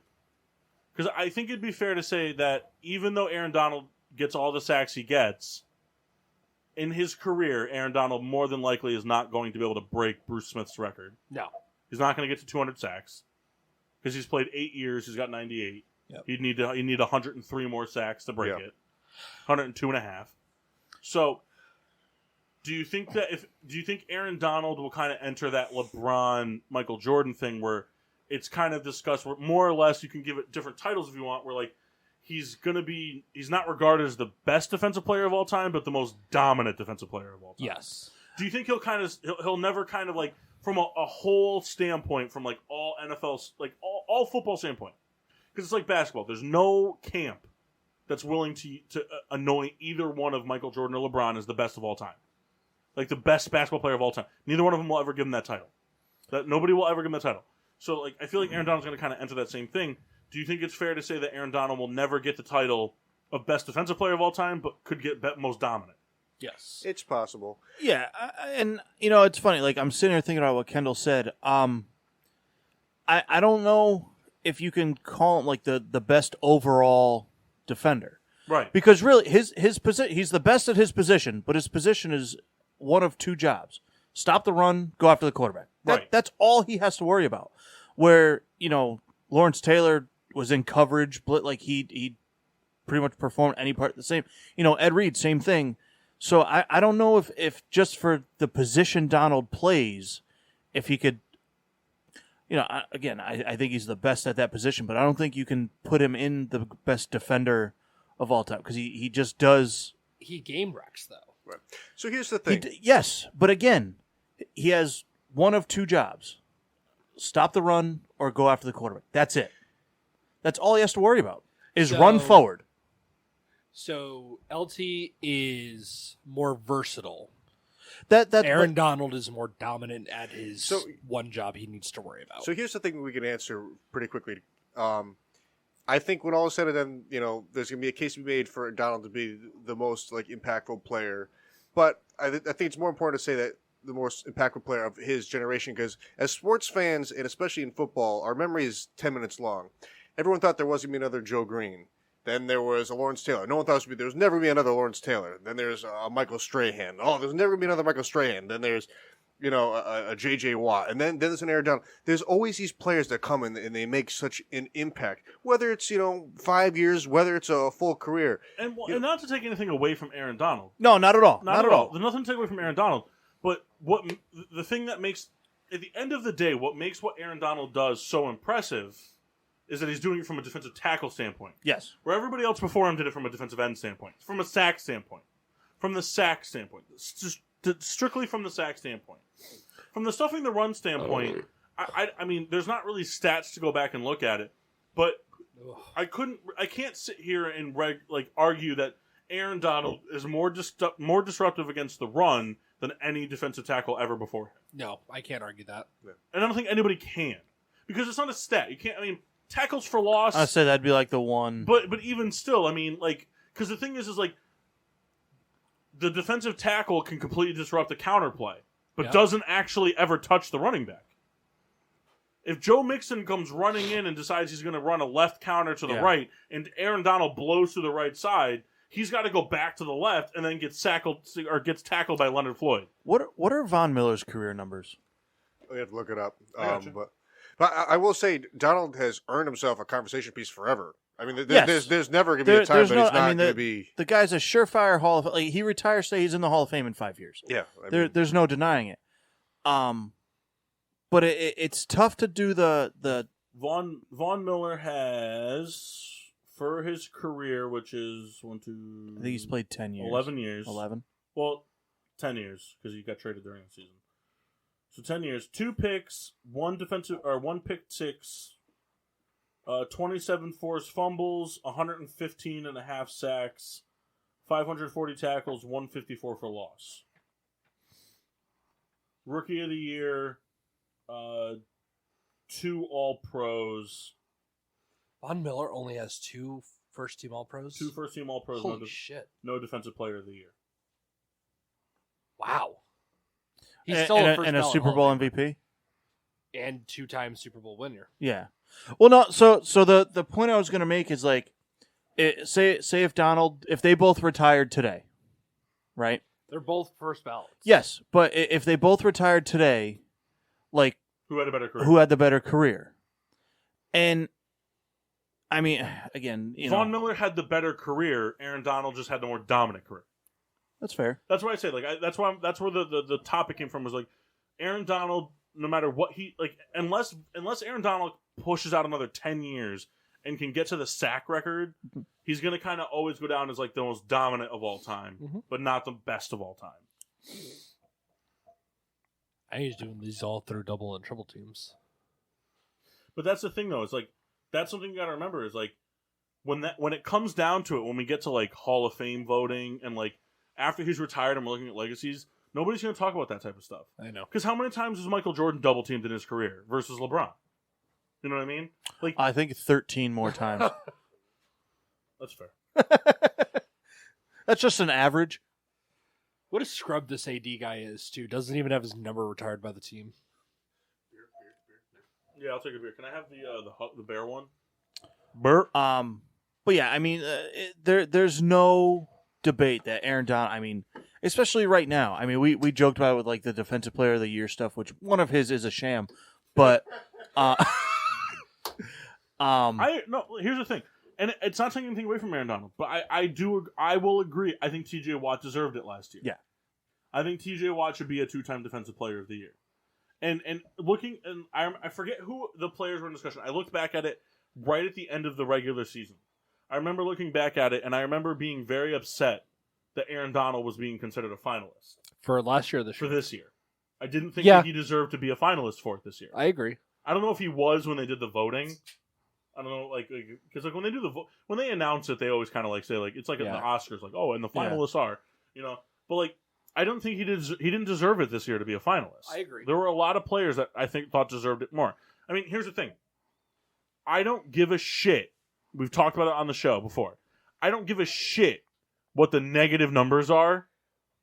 In my opinion, if we're talking about Defensive Player of the Year for the 2021 season,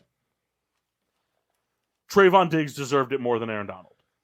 I don't give a fuck how many yards and touchdowns you give up. Getting that many interceptions is not something that just happens. It doesn't happen. It doesn't I don't care how many interceptions there were, whatever. You don't get that many interceptions off of just being lucky. It doesn't happen. How many interceptions did he have? 11. 11. Double digits. Oh, it's impressive great. beyond Absolutely. belief. Absolutely. Yes, I'm sure 5 or 6 of them were luck. But there was also skill involved in some of those interceptions, if you go I back agree and with watch the that. footage. So, at the end of the day, to finish with 11, to me, that deserved to be in the TJ Watt discussion. Now, did he deserve it? No, absolutely not. Did not deserve it. Because he gave up so many yards and blah, blah, blah. Like, all that shit counters into it. But I just think that, like, Aaron Donald's going to be one of those players who's, as long as he's putting up above 13 sacks. like Tom Brady in the MVP race. Right, like, it's just always going to be He's a just guarantee. always going to be in there. It's always going to be a guarantee. Like Aaron Rodgers in the MVP Yeah. race. It's just always going to be guaranteed. And and it's not to it's take- earned. Right, it's It's not earned. it's not to take away from what he's done in his career. His career earns him that spot, but every season doesn't. Yeah. Does that make sense? Yeah. Does that make sense? I agree All right. with that. Okay.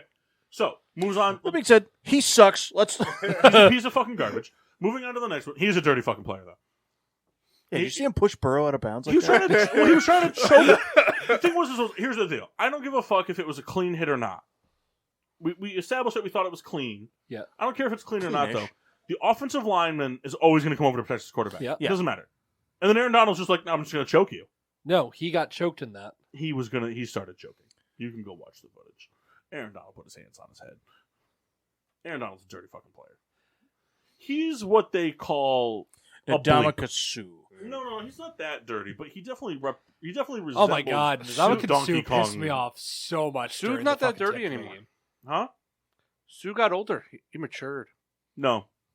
He just couldn't stop. Was playing us. with Brady, and the guy was like, "Cut that shit out." Yeah. All right. So we're gonna move on. One more Aaron Donald facet. I'd like to get into okay. just real quick. Do you subscribe to the fact that Aaron Donald's the best player in the NFL right now? No. Kyle, tell us why it's TJ Watt. I'm not going to say it's TJ I Watt, know. but I don't think he's the best player in the NFL. Now this is a very hard thing to argue because how do you weigh sacks? I think versus... it's very subjective. It's whatever you value more. It's very subjective, but let's try to do it from the most unbiased standpoint. Don't value anything more than don't value passing touchdowns more than sacks. Don't value passing yards more than tackles for loss. The bias standpoint comes from what means more, 15 sacks or 35 touchdowns, passing touchdowns.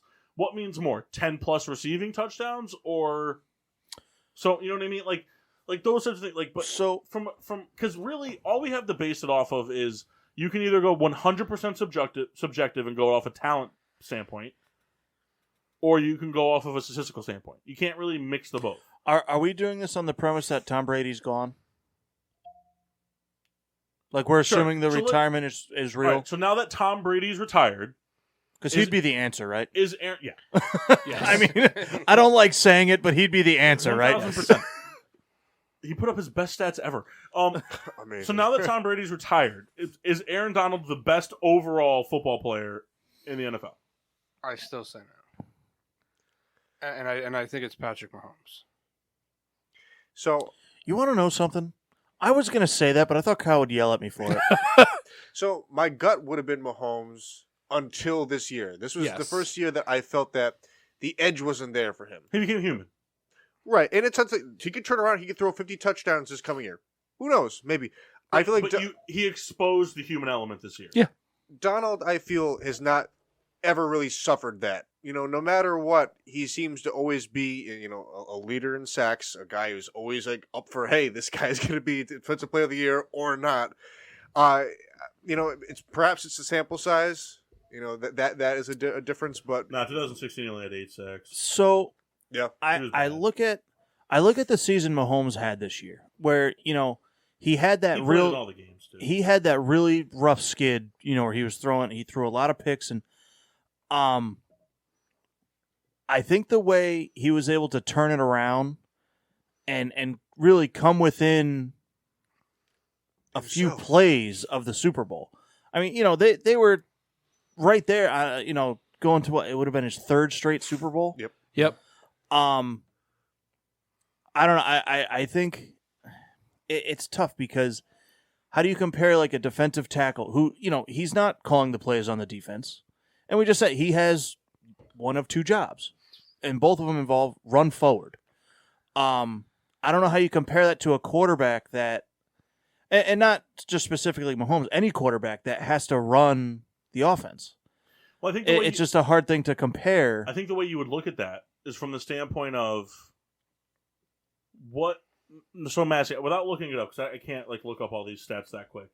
But so Massey, who is in Aaron Donald's career? Who is he pass rushed with that would be considered elite? Would be considered elite. Has anybody had elite pass rushing seasons with him? Robert Quinn had his 20 sack year with him in 2016. Okay. Did Sue ever have a big year with him?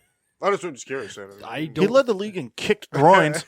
I don't. Did Chris Long have any of his better years with Aaron Donald, or were those before Donald? Those were before Donald. Okay. Leonard Floyd is. I mean, I think we can all agree. Leonard Floyd. He's definitely getting the Rams are better exposing his talents than the Bears ever did, but he's definitely benefiting from playing with Donald. Yeah, he's having the Dante Fowler effect. Okay, so and this is definitely something from a standpoint that it's a big what if. There's a subjectiveness to it. We've seen what Aaron Donald has done. What Aaron Donald has done for 7 straight years. 7 straight years. He's been an All-Pro for 8 years or 7 years. 8. No, 7. He's had 7. He's 7 All-Pros. He has 8. He's only been in the league for 8 years. Not an All-Pro. He has 7 All-Pros. Okay, so for 7 straight years, he's been the best of the best, and he's had many of pass rushing partners in those 7 years. Do we think? And this is just a question. I'm not arguing that he would or wouldn't be. Is Patrick Mahomes the same quarterback if we give him a scrub lineup of receivers and tight ends? If we take away the Hills and the Kelseys and we substitute him with just a grouping of wide receiver 2s and a tight end 2. Give him the... If we give him... Raiders. Yeah. No, because Hunter Renfrow will that's true. Hunter Renfrow will have 40 touchdowns. That's true. And Darren Waller. So I think Darren Waller's overrated. To answer your question, but Mahomes would be good.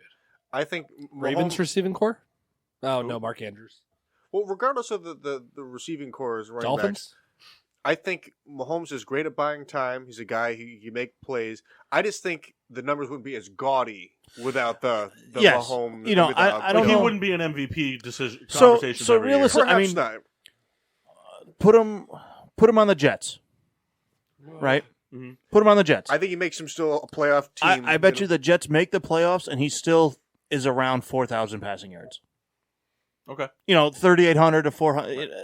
So he's an elite all-time great. I think he is. But it's not the So Patrick Mahomes is pretty much already guaranteed a top 5 quarterback spot of all time. Unless barring injury that ruins his career, he's just going to be a top 5 quarterback all time. I would say he's on pace. Yeah, I would think that. I mean, if you're going to take the Jets team and make them, and you're gonna figure out a way to throw for 4,000 yards, Because that's you're the best I of all think time. I think there's really only a few quarterback that we've seen that could take a team the Jet and do that, and it would be Brady, Mahomes, and Rodgers. Well, so that's the thing, though. That's my argument. That would be like my argument against Mahomes. Would be that you can't put him in that discussion because you've never seen him play without elite talent Fair. on the offensive side. Because is anybody going into any season ever said Tyreek Hill's not a top 10 wide receiver? Only his first year. Right. And is anybody saying Travis Kelce's not a top 10 tight end? No. So Not it's even like, not a top 5. again, I'm not saying Patrick Mahomes couldn't do that with the Jets receiving core, but there's nothing to argue that he could. right. That's Right? true. It's a speculation. Yeah, It's 1,000% speculation. Tom Brady, we've seen do it. Yeah. We've seen Tom Brady do it Over time and over again. Right. Son of a bitch. We've kind of seen Aaron Rodgers do it. I mean, he's like we talked about it with Man, I the thought Well, that he beer was full. made Adams to what he is. he made Adams to what he is, but he also inherited really good receivers, Yeah. Jordy Nelson and Randall Cobb, and Like after they all Donald left, Driver. he just had Donald Adams. Driver. But in the beginning, Adams was not that good. He had dropped a lot of drops. passes. Had a lot of drops. It's we joke about it where every year every year the MVP is a quarterback. It should just be a quarterback award, and to me, they're the most important player on the field. So I don't know how you can compare, a defensive lineman. I don't know, I don't know how you can Well, you can't, but that's part of the fun of sports. Yeah. Even I mean, how look how at do look at it in the NBA. how do all pros work? So, like, is it defensive line, or do they have, like, 2 defensive line spots and then defensive 2 end? defensive tackles, 2 defensive ends, and They run it like a 4-3. Yeah. Defensive standpoint, it's a 4-3. Okay. From an offensive standpoint, it's 5 offensive So- line, running back. So that's kind. receivers, I mean, tight end. is that something else to look at? Where who's his competition at the defensive tackle spot to like Fletcher challenge him Koch, for all Geno pros? Watkins, Chris. Well, Geno whatever. Watkins is Geno been Watkins gone is like for a few 57 years old. Well, I mean, he was still good when Donald started rocking But his all pros. but that's what I'm saying. Like so there's 2 spots. So I mean I don't know off the top of my head, but who's really competing? You know, it's not like a defensive end where every year there's those premier edge rushers and. Well, I understand that, but at the same point, you can make the argument from a quarterback standpoint. Every year, there's a quarterback that comes out and plays at an All-Pro level that hasn't before. Yes. I mean, Gardner Minshew this year. but And turn his mic. As a member. But like this year, like from an All-Pro standpoint, like there's zero. I think there's a 0% argument that Patrick Mahomes is the best quarterback in the league this year.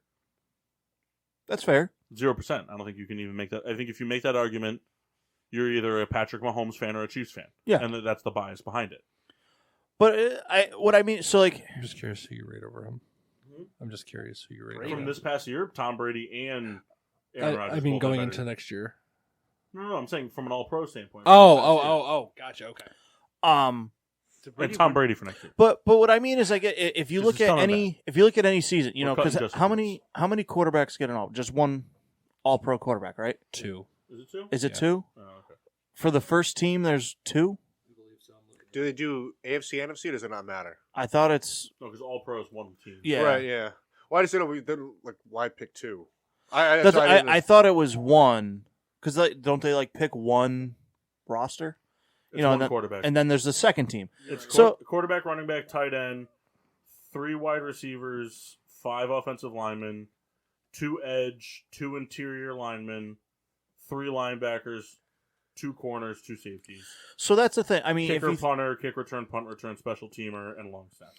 if you look at it for a first team All Pro for quarterbacks, you know there's always going to be, we'll call it what at a minimum 5 guys that can earn that spot. You know what I mean? Expect this past season, you know, going into the year, you'd figure Brady, Rodgers, Mahomes, Allen, Wilson, you know, just so you already have, you know, elite guys fighting where at the defensive tackle spot, I mean, who else is there to really push? Cam Hayward. Well, that's the thing, though. But, But again, so there's 2 spots, so there's 2 guys. well, but I'm saying, but you got to think about it though. You got to think about it though from a guess. defensive tackle standpoint. Aaron Donald's consistently getting it because he's doing everything that a defensive tackle is supposed to do, plus getting 10+ sacks. Yes. But that's So- what I mean. So like, who's pushing him that would take his defensive tackle All Pro spot? But the Or The going prob- into a year, who's the guy that could be like, all right, he's going to take, you know, there's probably 30 defensive tackles that push him from a defensive tackle standpoint, but Aaron Donald does something above the defensive tackle. Mhm. So like from it's like saying like Patrick Mahomes is in an unfair situation against Josh Allen because Josh Allen's going to rush for 7 touchdowns. I mean, if Josh Allen rushes for 900 yards, and Lamar Jackson, if either of them rush for 900 yards and 7 touchdowns, those are numbers Patrick Mahomes has an unfair advantage against. Mhm. He's not going to do that. No other defensive tackle is going to get 10 sacks. Aaron Donald's going to do that.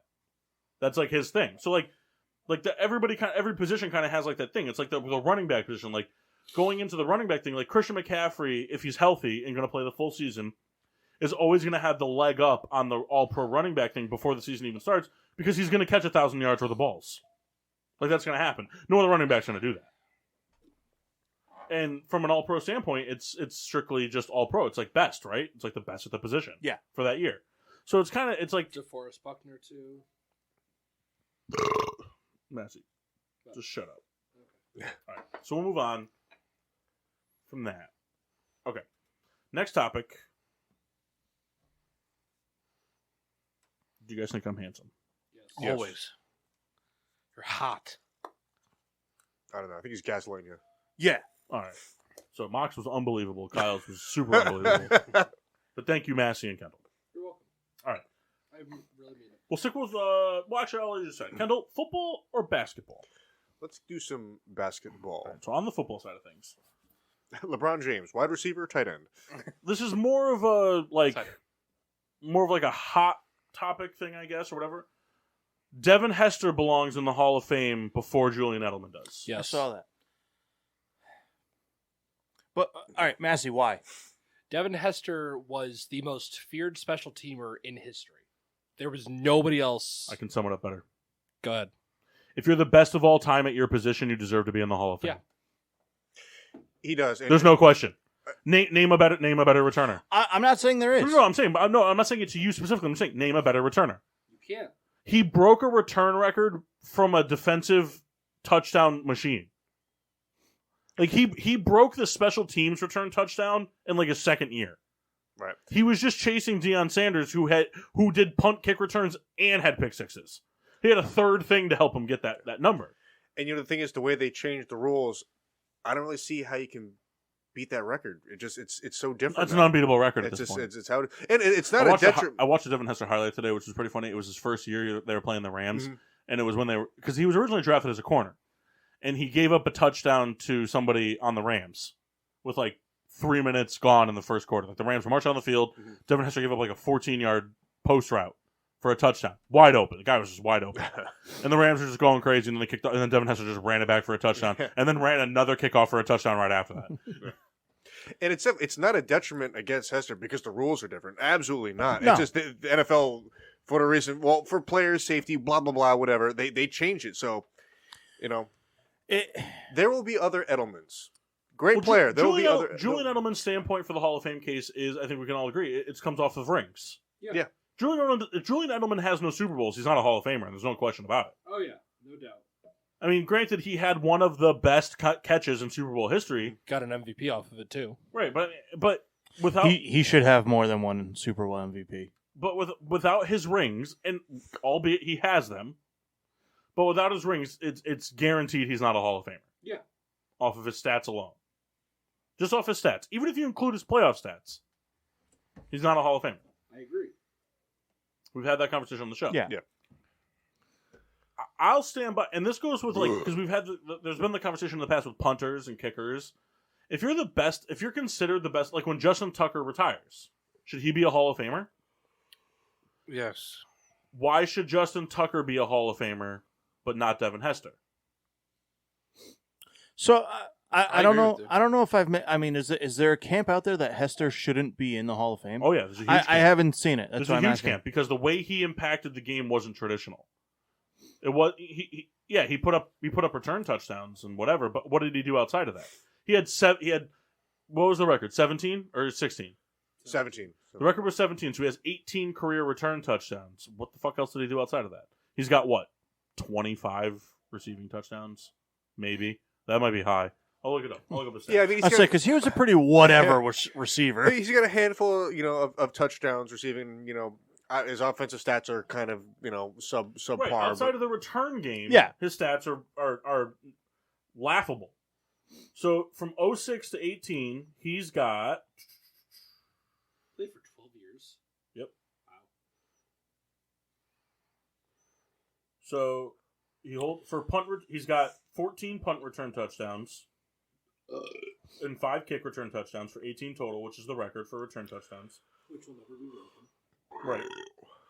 He also opened up a Super Bowl with one, which is kind of cool. From a receiving standpoint, over the course of his career, 255 receptions for 3,300 yards. Man, I thought you were going to say 253 yards. That was going to make me 255 laugh. for 3,300, 16 touchdowns. And So, 36 Cup had more than that this year. 36 rushes. No, he didn't. He had more than 3,300 yards? No, touchdowns. Oh.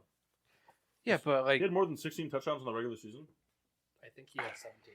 Well, Hester shouldn't be punished for other teams not having a designated returner for years and no. years. And if the sorry, go ahead. if the Bears used Hester like the Falcons used Patterson, I think his numbers would be way better.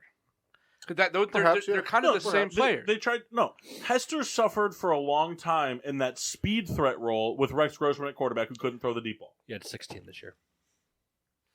So fuck you. so Hester's better than Cup. Let me preface. All time in his position, Hester's better than Cup. Yeah. Fuck you. Let me preface that I think Hester should be in, and I hope that he gets in.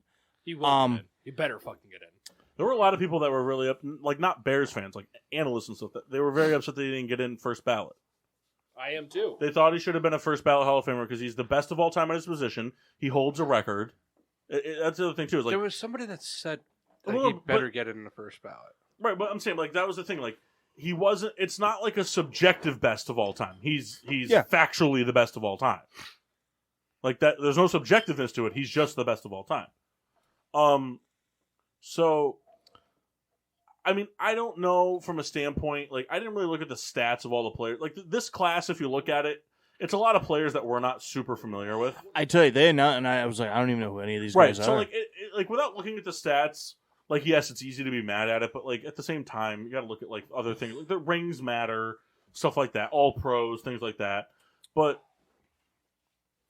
So, I was going to say, I mean, I do think Hester should be in the Hall of Fame. 4-time Pro Bowl, 3-time... If you were to look over and you're He's like... a 3-time All-Pro... Sorry, I'm just giving you some other things. 4-time Pro Bowl, 3-time All-Pro, which, from a returner standpoint, is kind of... I would say it's kind of disappointing from his standpoint, because... Who the fuck did it better than Hester? Right. There was only one person that was comparable. Dante Hall. Yeah. Yeah. And then, the thing that I think made me the most upset about it was that the Hall of Fame did a team. They did, like, best of all time for decades. And he was the best of all time from the 2000s for the whole course of the whole year. And he played for 4 years in that decade. He played for 4 years, and he was considered the best of all time in the 2000s. So all that means to me is that, like, you know, they didn't value what he did enough to make him first. I would bet money that he's in next year. I think he deserves it. I Yes. think he deserves to be in the Hall of Fame. I think So- he deserves to be a first But the ballot. question was, do you think he deserves it more than Julian Edelman? Yes. Yeah. That was the topic I said. I personally don't even think Julian Edelman's a Hall of Famer. He'll be in. Just He'll be personally, I don't think he's a Hall of Famer. And it's tough it's tough only because of Edelman's Super Bowl performances. That's really the only. That's what he's got Hang going on. for him. Yeah, that's the only string to his bow. But I mean, Edelman always had like Dwayne big games in the postseason. But really, I mean, the game he had in the Atlanta Super Bowl was huge, and he had one of the craziest catches we've seen. Yep. And he should have also been. I think it was the Seattle Super Bowl. He should have been the MVP of that one. Hogan as well. was the one who went off during that Super Bowl, I thought. Edelman, I remember, had 2 big-time Super Bowl, and I think it was the Seattle one. But, I mean, that's going to be what cements Edelman. I mean, his legacy from the NFL is that he when the playoffs started, I mean, he always had big games in the playoffs.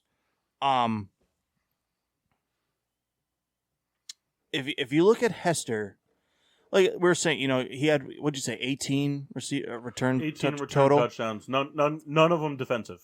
All Okay. special teams. So if you look at like a grand scheme, you're like, all right, he had 18 touchdowns. Like that doesn't leap out at you. But when you think about what that is, I don't know.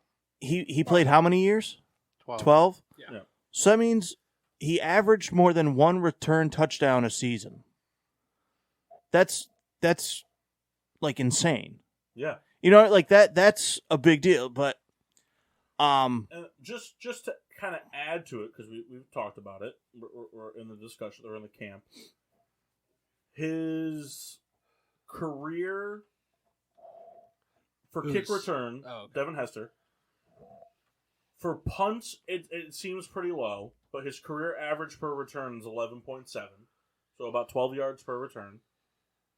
But that's also due to a lot of time. His time in Atlanta was really low. Devin Hester was in Atlanta? Mm-hmm. yeah. That's how he broke the record. That's how he broke the record. That's why I did the Deion Sanders dance. Yeah. Did he We end watched. in Well, Paul Seattle? and I watched it anyway. No, he never actually played in Seattle. No. No, he signed there in the He, like, offseason, went then there went to and- Atlanta. Yeah, he went there. Oh, sorry, no. He played. He did. He did play in Seattle. He played in Atlanta. Then he played 12 games his final year. He played played games for Baltimore and Seattle. I played for Baltimore. I didn't know that. I did know that. So in those Yeah, last years, those were, but like he had years where he had a year where he averaged 20 yards per return on punts. His career return yardage for kick returns, average is 25. 25 yards per return. That's a lot. Yeah, and you got to remember when he was playing, That's a quarter of the field. but you got to remember when back then though, kickers weren't consistently kicking out of the end zone. No, they were They kicking, were kicking like into the end zone. Yeah. But even still, if you're fielding it halfway through the end zone, you're setting your team up at the 20 guarantee, which is what at the time is touchback. Man, So no really matter well, it's like he gets basically 15. every return, Yeah. because the 25-yard thing is very new. That's after having Devin Hester stopped. So on average, he was pretty much setting up his team at touchback range or better, which is insane. That's insane to think And it's about. a thing with the rule changes. No one's ever gonna just. Not that there isn't guys talented to do it, because I think there are talented return guys, but they're just not going to have the opportunity.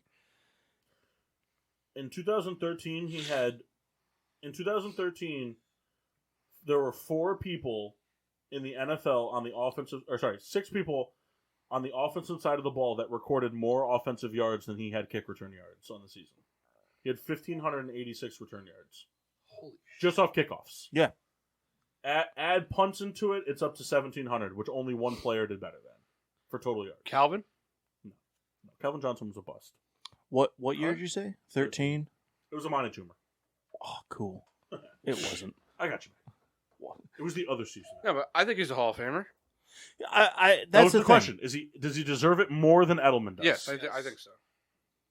I'm on the fence. I mean, they both should be in. Who deserves it more? I mean, for me, I was trying to cut you off. But it's no contest because there's not going to be another kick return specialist to have those numbers. There's going to be players from now until forever that are going to have stats similar to Edelman forever. The receiver, category it's so when you boil it all down, there's more similarities than not. It's just how it is. There's going to be guys like Edelman again. There's going to be guys that are dominant and playing Super Bowls. But remember, I mean, with the rule change, players don't even have the opportunity. But that's not Hester's fault. No, I'm not saying it is, but the guys now and in the future just won't have. They're kicking off now from the 30. Well, that's why I preface he shouldn't be penalized for He that shouldn't change be. in the rules. Well, And shouldn't for be. I that think reason, the flip side though is if you're going to penalize Hester for that, not you saying you are, but if you're going to penalize Hester for that, you got to also factor in would Edelman be what he is if we didn't go to a pass heavy offense like we are? Because Edelman played. Edelman played in the era of the pass heavy offense. Yes. Especially the short game.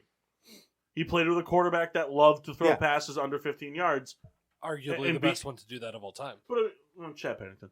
But but I'm saying, it was just regardless. We're not going to get into the conversation of what Tom Brady is, but Edelman did what he did. But if Edelman played from, if Devin Hester played from 2018 to 2030, would he do what he did? No. If Edelman played from 96 to 2008, would he do what he did? No. He wouldn't. There were a billion Julian Edelmans during that time. Austin Collie.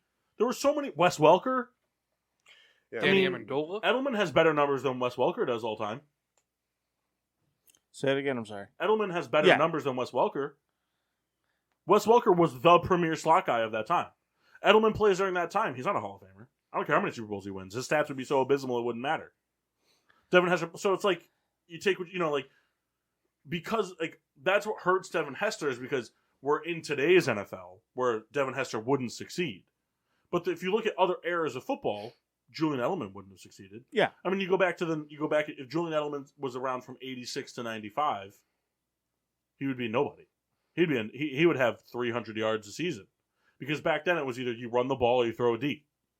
That's it. You either throw it to Jerry Rice or you hand it off to Barry Sanders. Yeah. That's just fucking it. You either run the ball 196 yards a game or you throw for 338, which back then was our 500 yarders. So, all right. So move on to basketball. This one is not meant to be a shot. I want that to be known now, Kyle. James Harden. Yes. James Harden will help the 76ers become the best team in the East, but will not help them win a championship regardless of how long he's there. I can agree with that. Seems like you should fire off the next topic. I thought Kyle was going to argue more. No, because listen, I have never really been a big fan of James Harden. I really haven't. And The thing is just him coming to my team doesn't mean I'm going to fucking think he's the best player in basketball. There's a guy on the team that's well, better. he did that with Bryce Harper. I get it. Okay, I was going to say history shows you do but that. like Bryce Harper, I knew he was that good. My problem with my problem with it, the Sixers are only going to be able to win a championship with Joel Embiid if they get a player like Chris Paul. Yeah, I agree. They need a player that does the majority of his damage without the ball in his hands. I agree. James Harden is going what Joel Embiid is doing this year is MVP caliber, all-time great center numbers. Those numbers are going to go down as James Harden plays. Joel Embiid is going to fall out of the MVP discussion once James Harden becomes a regular member of that team. Because James Harden needs the ball in his hands to create. James Harden isn't a catch-and-shoot guy. He's somebody that he gets the ball, he dribbles, he creates an ISO type of thing, and then he steps back and takes a three. That's what James Harden does. In order to do that, you have to have X amount of possessions a game where Joel Embiid does not touch the ball. If Joel Embiid's not touching the ball, he's not a threat. Sorry, end of the day, but he's not a threat.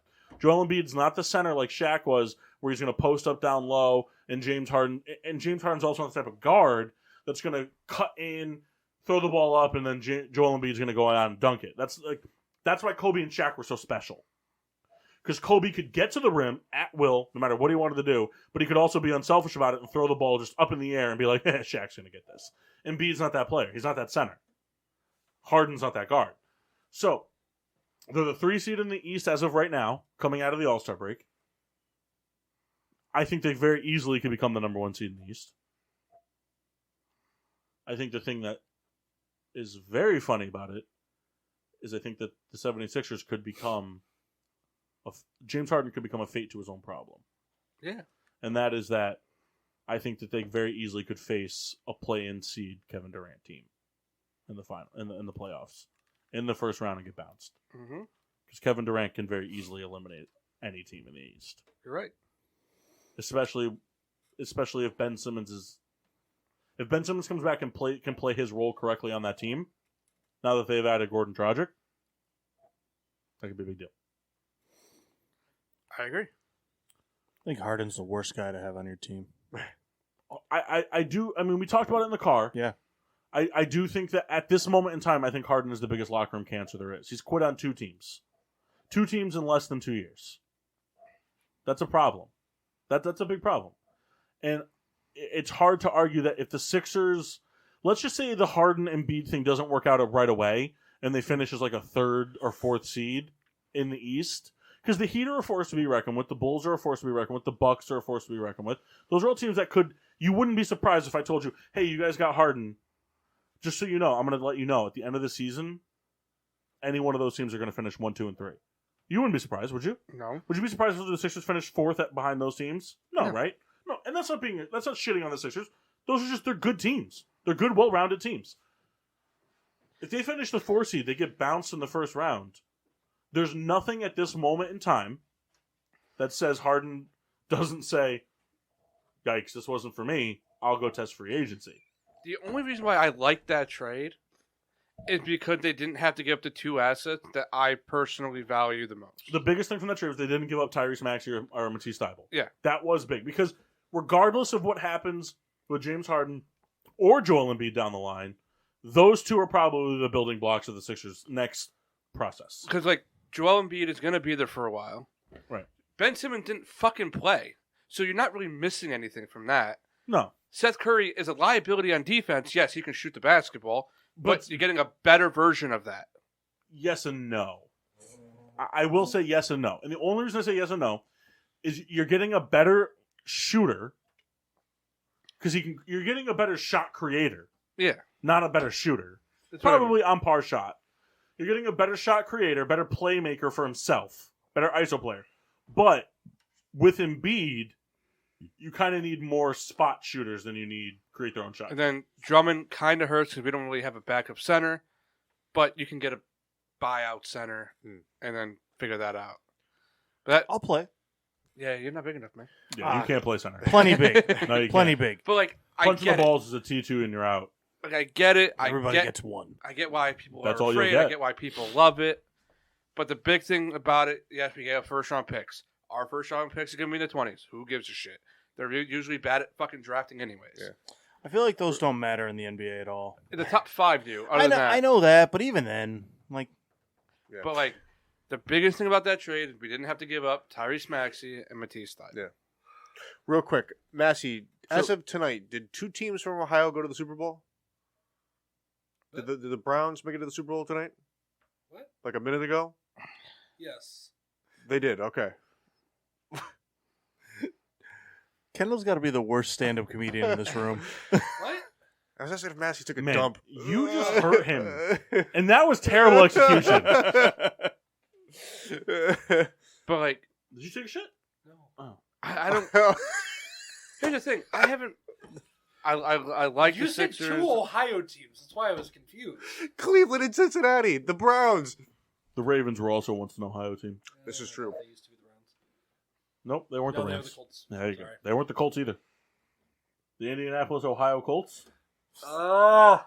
Baltimore for Colts Cincinnati. became the Cleveland Browns. No, I'm sorry. No. Uh, The Cleveland Browns became the Baltimore Ravens. The Cleveland Steamer. You don't remember when the New England Patriots used to play football in Atlanta?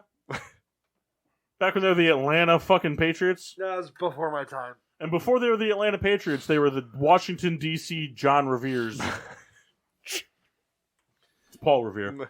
Baltimore left for Okay. Indianapolis. Paul Deere. Anybody all I anything got. they want to chime in with further up this conversation? The James Harden, regardless of how long he stays in Philadelphia, will not result in a championship for Philadelphia. The only thing I will say is that it seems like they swapped 2 players who didn't want to be where they were, and Right. I mean, 2 players that quit on their teams, they swapped. Yeah. That's for sure. I mean, like, they're both better franchises for it from the standpoint of they both got an asset that wants to play for them. right. And I guess the interesting thing, in we were kind of discussing when we did the emergency show, is just that I think what Harden was looking for is he wanted to play with stars. And an interesting thing is that Embiid is not that type of guy who's going to play every day. He needs his rests. He's been playing every day this year. Well, Because he has to, though. No, I get it, but he's bad. But that's because Ben's not there. Oh, I get it. 100%. He'll I take do. more rest days now. Right. For sure. so He will. hey, and in Hey, do you get it? Fuck you, bud.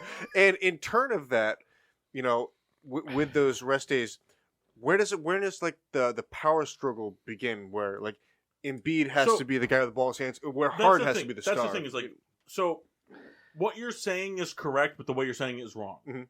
And that's just where I want to correct you. I'm not being an asshole. I want to no, correct you. listen, that's actually my MO. Fuck you, Kendall. From an NBA standpoint, like that was something that was like a legitimate issue when Kyrie Irving had games where he played. Because the power struggle was there because Kyrie Irving needs the ball, James Harden needs the ball. With Kevin Durant out, that was like a real thing. In Philadelphia, it's not going to be a power struggle from a standpoint of like, fuck you. Embiid's going to be like, you do your thing. Harden's going to be like, you do your thing. But both of them can't do their thing effectively because it contradicts with what each other needs to do. Unless they figure it out, which I don't know. Right, and they can figure it out. I'm not saying they can't. I think they can figure it out. But I think when the playoffs come, because they're going to be a playoff team, when the playoffs come, and it's at the end of the day, if the Bucks and the Sixers meet up in the playoffs at any point, it's going to be Giannis and Middleton versus Harden and Embiid. Giannis and Middleton know what their role is when each other has the ball in their hands and when each other gets hot. Harden does not know what it's like to play with somebody.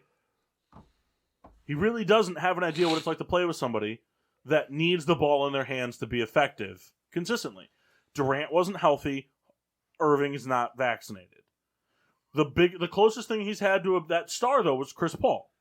And Chris Paul made Harden better because Chris Paul is a playmaker. Embiid is not a playmaker.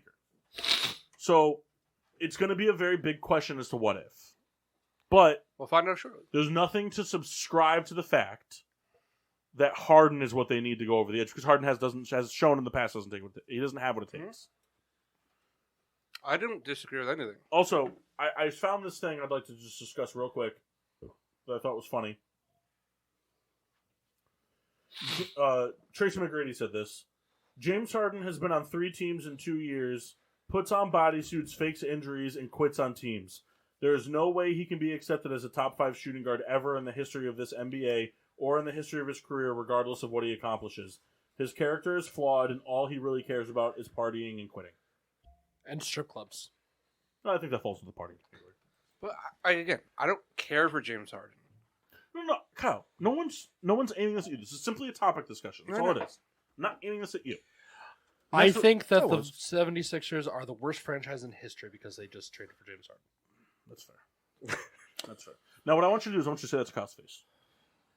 Kyle, can you come over here? I don't feel like getting up. Max, you got lucky that Kawhi played with you for 1 year. Hey, while you're at it, can you say that T.J. Watt is the Philadelphia 76ers of defensive ends? You know that's not true. It is. His brother's better. JT When it's all Watt. said and done, I don't think so. No, JT Watt. He hasn't come out yet, but that guy is going to be an all-time great. His parents just gave birth to another kid. Have you ever thought of something during a conversation that, like, oh, I got to say this, forgot about it, and then realized it later? Yep. We're going to go real quick. We're going to go back to the LT versus Aaron Donald debate. Here we go. No. It has nothing to do with No, Aaron it's Donald. good. I think I was going to attribute it to LT will be the best defensive player of all time, even after Aaron Donald's career, regardless of what Aaron Donald does for the rest of his career. Similar to in the way that like Gronkowski will be the best tight end of all time, because Gronkowski put up the numbers, but the blocking was always elite. That type of thing. I meant to say that earlier. All right. So I would like you guys to try to weigh in as best you can, but this is really for Kyle, just because we don't have consistent basketball watchers in the room. You know, me and Kendall used to watch about 10 minutes of basketball every Wednesday night. Yeah, and then you would jerk off together. And it would usually turn to watching South Park. Bad people. But we weren't consistent. We did it for a while. Got about 4 weeks in. It was longer than that. That's not a while. We just said it was longer than 4 weeks. The joke was 4 weeks. It was more like 10. All right. This one's biased towards me, but I would like to get opinions. The Bulls are red, yes. Coming out of the All-Star break, the Chicago Bulls are currently tied for first in the East. DeMar DeRozan is playing an MVP caliber basketball. Ayo Dosunmu is playing Rookie of the Year candidate basketball at the time, from a playmaking standpoint. He's doing everything. With current players getting starting time like Ayo Dosunmu, Kobe White, Javonte Green, the addition of Tristan Thompson, and then having players off the bench like Derek Thompson, Tony Bradley Jr., and Troy Brown Jr. Who's the first guy? Which one? Derek Thompson? Oh, Derek Jones Jr., sorry. Okay, I didn't know who that was. Derek Jones Jr., Tony Bradley Jr., and Troy Brown.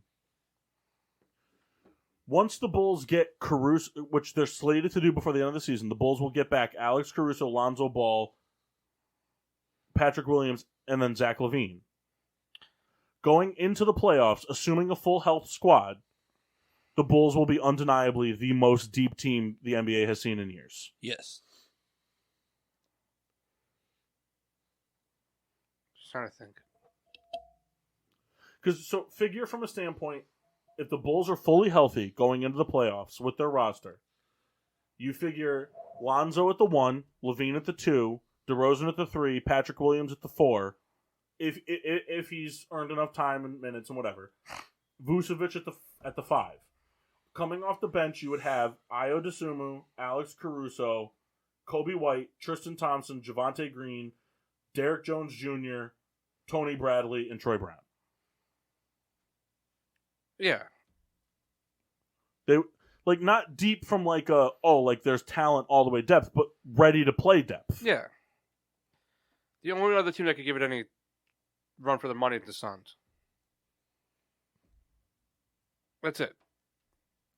I'm not saying that they're better. I'm just saying. No, I'm just saying the reason I bring it up is the Bulls. It's entirely based off of coming into the season healthy or the postseason healthy. But you would have 3 starters or 3 players that started a lot of games immediately coming off the bench. Yeah. Kobe White has been putting up ridiculous 3-point numbers off the bench. Ayo Dosunmu has been coming off with great playmaking. And then you would have Javonte Green, who's just everywhere. I mean, he's he's an energy shot, just everywhere. Then with big men like Tristan Thompson for rebounding, Tony Bradley Jr. for defense, Derek Jones Jr. for spark offensive abilities, Alex Caruso for spark defensive capabilities, the Bulls would be just they would be the deepest team because they would have a starting five that would come out to start the game. But at any point in time, they'd have mix and match. They could have two of those starters on the floor all the time. Yeah, I agree.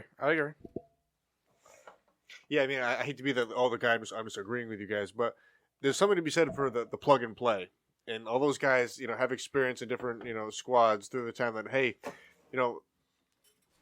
even though like the chemistry of we've played 82 games together already, it doesn't have to be there because you have enough experience that Gotta hurry up.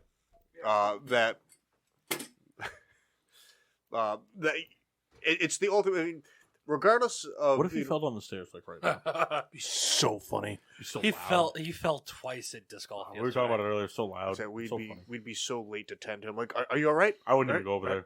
And then, I'll get up. Yep, exactly.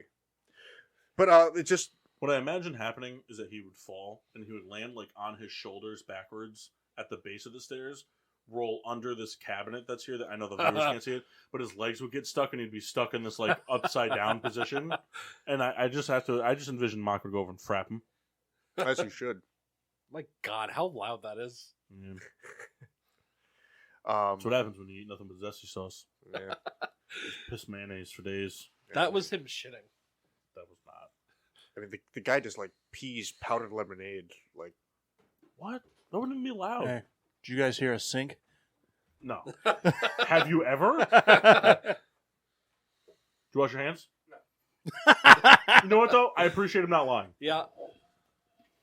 You should stroke Mock's beard. You know what the problem is? Is that he'll do shit like that. He'll try and rub your fucking face and get mad when you tell him not to. Got $30. Got $30. You rub his beard. I'm just gonna kiss him later. I can tell you that I'll frap you harder than you've ever been frapped. Yeah, you have to find it first. Fair. You lost, Mock. You just lost. I know the area at which they're at. Yeah, his tits. he's gonna make him meatballs with his hands. No, sorry, taquitos. There's a reason I only eat at Burger King on Sundays. All right. We got one last quick topic. Hey, can I tell you guys how much happier I am now that there's no football on Sundays? Yeah. You know what's happier I'll be when the fucking MLB decides to get their head out of their ass? So I was just trying to kind of like, so football has become Stressful. my least favorite sport. It's become my least favorite sport. I know that's not the popular opinion here, but it just I struggle with it. It consumes so much of your time. Yep. I don't get excited. Like I watch the Bears games, but I don't watch like that's how I am with sports. Like I don't really go out of my way to watch other NBA games. I keep up with what's going on. I watch scores. I look at highlights. I listen to podcasts of games that have happened and stuff. And I know it's different than watching the games. I get that. I'll subscribe to that forever. Watching an NBA game is totally different than hearing a recap of it. But I'll do that with basketball. I'll do that with hockey. I'll do it with baseball. I can't do it with football. I just don't care. I just don't care anymore. So it's funny, like football. I remember, when we were younger, we'd all sit at someone's house, whatever, and watch, 1 o'clock, 4 o'clock, 8 o'clock game. I mean, now there's just too much to time to do that. That's right. There's just too much to do. So I mean, I always make time to watch the Giants. And if something's happening, I can sit and watch any game, but I don't go out of my way to watch a fucking Bills. I can even remember the last time I missed a Rams game. It was during the 2016 season. I don't know, I'm When always they- off when they on were Sundays. very missable? We When it was played, very easy we to played miss them? Green Bay in Green Bay. Tremaine Johnson picked off Aaron Rodgers for the first time at home in, I think, 4 years. And then you still lost. Didn't happen. Yeah. But it's I make the Max, time you're to just watch starting Giants to games. Oh, And we watch the Monday games on the show and but whatnot. only because it's on. That's what I mean. But like, I used to watch a lot more. I'll always go back and I always look at at least the results, and then same thing. We read the headlines and so on. But I mean, I just don't have the time to sit and watch football for There's so much shit to do. 9 hours on a Sunday. Well, the thing too is for me, football's just become exhausting because it's just nonstop coverage. Yeah. It's the only sport that's a 12-month season. There's no off time. So I'll be honest, like that side doesn't bother me. It really doesn't. I mean, I know some people like you get the burnout. To me, that doesn't bother me. I hate it because it's just they force it down your throat when there's nothing to talk about. Yep. For me, realistically, there's nothing to talk about in the NFL after the Super Bowl, before preseason, other than the actual combine itself and the draft itself. So you want to know what combine's going to be a lot of fun to watch? Not this year's. No, they already Did they change it? they changed it. Did they? I didn't see the announcement for Did it. you hear about that at all? Paul? There's no more bubble. They were having like a big time like bubble, like COVID protocol thing. Yeah, and all 150 all the prospects players said, were going to "Fuck just you." show up and just do like the medical exam, and that's it. Be like, oh yeah, here we go with the 40-yard. Oh, no one's running. No, they changed. There's no bubble. Oh, okay. Yeah. But if they all got COVID now, They should all do it on the Wii Fit board.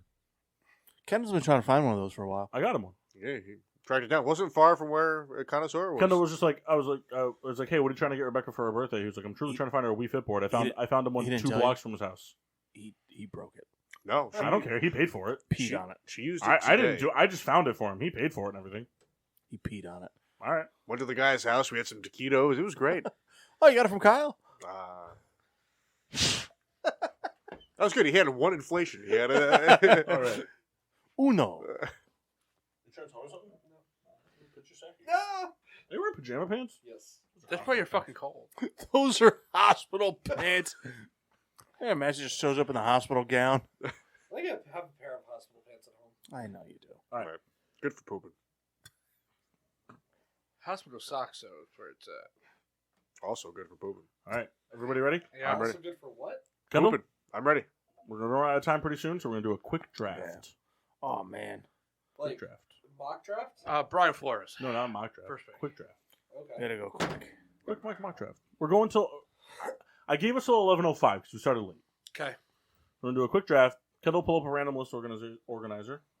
Oh, I got the first pick. Freaking cursor. Fuck, my nose. You all right? I hit my nose on this thing.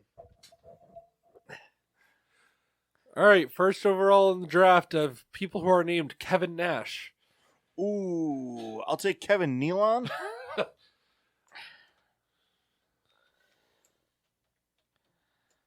Why the fuck am I last? was Why am I the last person you thought of, Kendall? No. It's because. Why am I the last person you thought of? Look at the letters. Ready? I before H equals E. No, Kendall, shut the fuck up. You're a bad friend. Nope. Randomize. Would a bad friend put you forth? Yes. All right, so we're ready? What are we drafting? That's it? Yeah. That's Okay. the one. We're going to go off like a quasi-offensive version of the NFL Street. So you're going to get one quarterback, one running back, one wide receiver, and 2 others. It can be whatever you want it to be. It can be defensive players. It can be whatever. Say that Okay? again. Okay. You got to guaranteed have one quarterback, one running back, one wide receiver, and then 2 others. It can be whatever you want it to be. Defensive players, offensive linemen, other offensive players, whatever. It doesn't matter. No coaches, nothing like that. But just You those have to are write this down. I'm gonna draft Bill Belichick to play offensive line. Everybody All ready? right, so you said quarterback, Running back, wide receiver, bench. Yeah, that's fine. Whatever. Doesn't matter what it is. It's not bench because they're starting. I get what you're saying. Yeah. NFL Street, you said? No. Like it's just like from that concept where like you're gonna play like a pickup game of football. Okay. You know what I mean? All right, Offensive Paul, you're on the defense. clock. Do you want to know what you're drafting? I Or thought do you we want just, me to just pick somebody, and you guys can try to figure it out, and I can tell you no. I thought you just said it. No, I didn't give you the parameters. Oh. That's part of the parameters. Oh, Only Jacksonville Jaguars all time. Really? Yep. Oh fuck. man. All right, Paul, go. All right, I'm gonna take Mark Brunell. What are we doing? Jacksonville Jaguars all the time? Jacksonville Jaguars all time. I'm taking Mark Brunell. Okay. All right. I need to search Google. No. You can't think of just one player off the top of your head real quick? No. All right, so question. Do we get their peak performance regardless of when they play this? You get them as a Jaguar. Okay. Oh, those are the cars. So can this be like the Vikings where he gives up his pick? Yeah, if he doesn't pick in the next 30 seconds. All right, just hang on, because we've never once done that. 20. We have, right now. This is the once. You never finished your Jägermeister.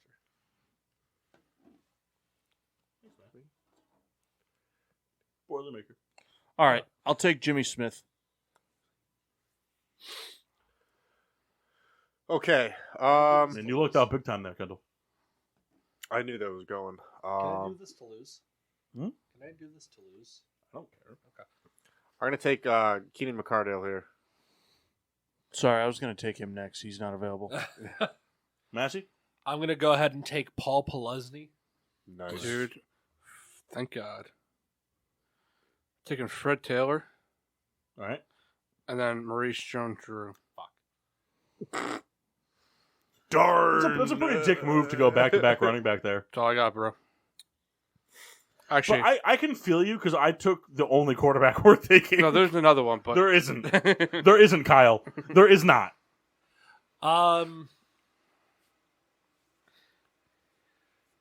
Which one of the Allens is on the Bears now? Tony. Alan Hearns. Allen Robinson. Robinson. No, it's Hearns. It's Hearns. You want Alan Hearns. Hearns Robinson. well, Allen Robinson's not on the fucking Jaguars anymore. Sit on the Bears. Oh, I thought you said on the Jaguars. He's taking him as his entire tenure as a Jaguar. Reed. I will take Byron Leftwich. Mock.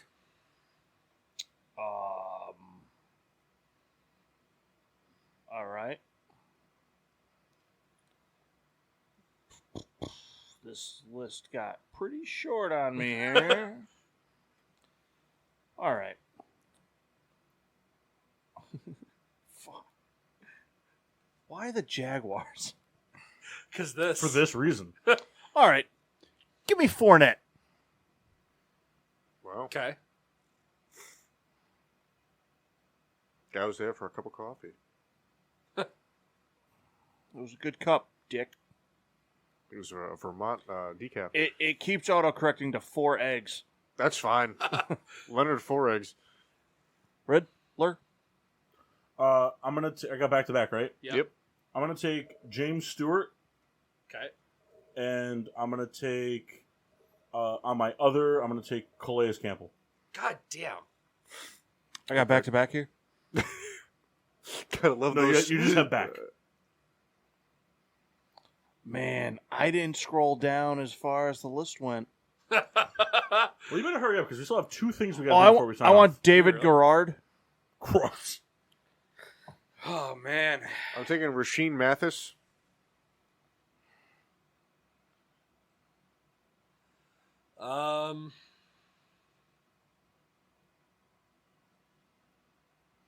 Listen, I had a couple of good years in ESPN 2K5 with David Garrard. No, you didn't. And it's really only because he's one of like the 2 mobile quarterbacks in that game. And I can't play with Mike Vick. I'll take Bortles. Yep, quarterback is last on my list, Bob.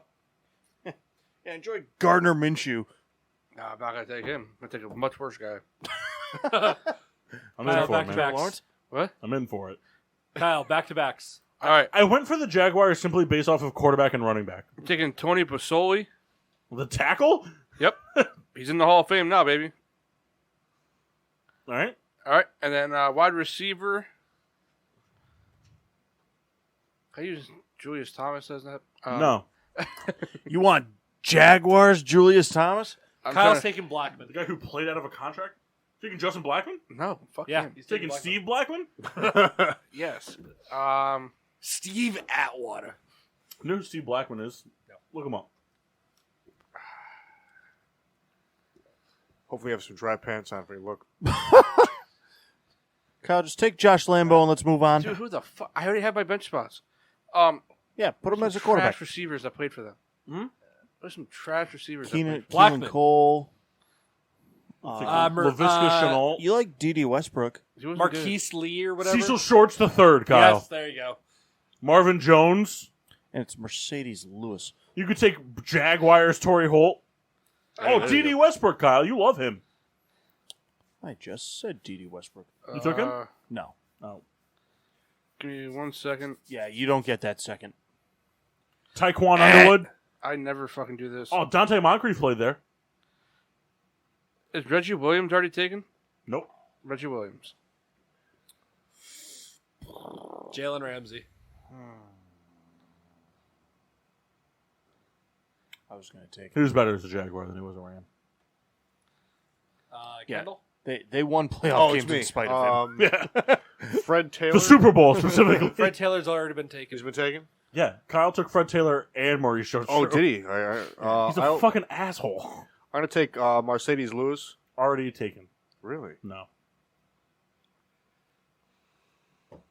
He's a much better Packer. He is a Jaguar. Is it me now? Debatable. Hey, guys, so I got quarterback left. All right. I'll take. Oh, that's hilarious. Are you taking him? Yeah. That's so funny. Can I just give Massey the win now? I'll take Miles Jack.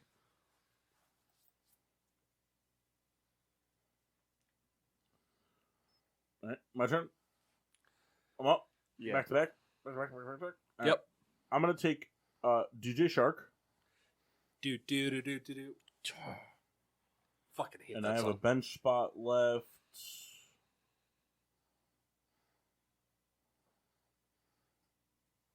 I'm gonna take Rasheed Mathis. I have him. Yeah. Oh, do you? Taken. Yeah. Oh, okay. You can have him though.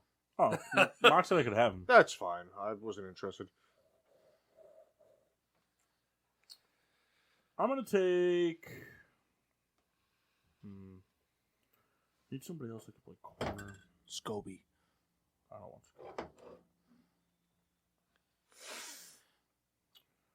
Scobie. That was me for a loop. I didn't think that he was taken. I'll take Rasheed Mathis. I heard that AJ ball. Boye is still available. That's true, he is, but I'm gonna take Donovan Darius. Can I tell you? I would have gotten really mad if Paul just took AJ Boye. Well, you just had the opportunity. It's my pick right now, and I was going to. But you had the pick before Paul. I know. I wanted the other guy before him, and Paul didn't have him on his radar, and then Massey just throws names out. He was on my radar. Come on, man. I just got a quarterback left. You don't got to worry about me. So does Massey, though. Oh, do you? AJ Boye. No, you don't have one. You took quarterback, right? Who'd you take? Portals. The Oh, boat. Bortles. I took the boat. Well, let me see if there's another quarterback better than this guy. There's not. There is. Whoever he's thinking about, it is. I hope I he can't- still takes him. I can't wait to laugh so hard at whoever he takes. I know who he's He's going taking Blaine Gabbert. Yeah. Oh, is that who you're taking? No. Oh. He is now. Kendall, you're up. So do we needed the running back too, or just Kendall, don't you Yes. fucking dare. You need a running back. Kendall? Kendall. I don't Kendall? think, did anyone take Rashad Jennings? Nope. Nope, Nope. he's You all can have yours. him. You can have him. I'm interested. I like Rashad Jennings. Cool. Massey, do it. I am going to take for my running back. This guy spot, wins. Tobin Bo Gunnar Gerhardt. Toby Gerhardt. Massey wins. Massey wins. I don't care. The rest of this is irrelevant. All right, Kyle, who's your quarterback? I'm just going to stick with the guy I was thinking of, Todd Bowman. You lose. You lose. Good day, sir. You drafted 2 running backs early and then picked him? You trash whore. It was either that or like Cleo Lemon. Oh, nice. I could have had Nick Foles. You know, Cleo Lemon provided the Dolphins their only one win in their 1-15 I'm going to let season. Kendall grade real quick. Does everybody remember the teams? Yep. All right. Mock, you tell Kendall your team first. All right. At quarterback, David Garrard. All right. Running back, Leonard Fournette. Wide receiver, Jimmy Smith. My 2 whatever positions. Miles Jack, AJ Boye. Give All me right. my A-. Okay, very top heavy. Garrard was the guy to replace Leftwich. Had an okay go of it. Your bench is kind of whatever for especially NFL Street. I think you did service yourself a good B+. That's what you're going to do to me? Yeah, you requested an A-. You put me at an 89.4, didn't you? 89.8. That rounds rounds up up. to an A-. Oh, that's not how it works. Kendall's one of those professors. Yeah, You got to earn that point, too, flat bitch. grade. Flat grade, baby. Massey, what'd you get? Shut up, All right. Print. I had Kendall. I had Blake Bortles, Allen Robinson, Toby Gerhardt, Paul Pelesny, and Jalen Ramsey. So, Don't really you good. fucking do it. really good out of the Ramsey and Pelesny. I hope you're really excited about getting 89.9. Both guys who kind of made a lot of time defensively. Quarterback wise is an interesting choice. Kendall, I have the boat. Toby Gerhart was what a great guy he was. And I want to let you know, I clicked on his name. The number one search result is the rise and fall of Toby Gerhart. Where is he now? Excellent. 91. He was the Christian McCaffrey of the 2000s. Kyle? All right, Ken, are you ready? Yep. That's so terrible. That's awful. I have Todd Bowman. This is going to hurt you big. I just want to let you know. I want to start throwing I have these Fred coasters. Taylor. Yep. The best Jag of all time, Yep. maybe. Reggie Williams. He was good. Yeah, just so you know, Kyle, I just want you to know right now that you should be deducted points for saying that Fred Taylor is better than Jimmy Smith all the time. This guy that's in the Hall of Fame is Maurice Jones-Drew. He was good for a little while. Yeah. And then Hall of Famer Tony Basoli. All right, so your big help is your running backs are excellent. Those are your 1 and 2 running backs. Give him my C. The quarterback that is guy, rough. He's got an Well, offensive, I had it last. got an offensive lineman playing defensive end. It is rough. However, you did pretty well. I will also give you an 89. Give me a 91. I will give you. All right, so here I gave Mock an 89.8. I have better running backs. You'll have an 89.81. Ah! All right. Kendall, I had at quarterback Mark Brunell. Mhm. At running back, I had James Stewart. Mhm. Do you know who that is? James Stewart. Yeah. That was John. You're thinking of Jimmy Stewart. No, I don't know who it is. You know who James Stewart is? All right. I was That's thinking of It's going to hurt me, isn't it? It's going to hurt me. No, well, continue. I'll take it for what it is. I have my reasons. Wide receiver, I had DJ Shark. I waited on the receiver. So you have your reasons to not know who a guy is? No, you have to. My grading. And then my other guys were, I had Calais Campbell. And chicken noodle soup. Calais Campbell and... Was Calais Campbell ever a sponsor for Campbell's soup? I don't know. Campbell's Chunky Soup. I was going to say, real Brought Would his it be better mom. if I picked Jay Fiedler? Maybe. I think so. What about Trent Edwards? What else did I have? Yes. What about Luke McCarron? All those guys, but you picked Bowman. Chad Henning.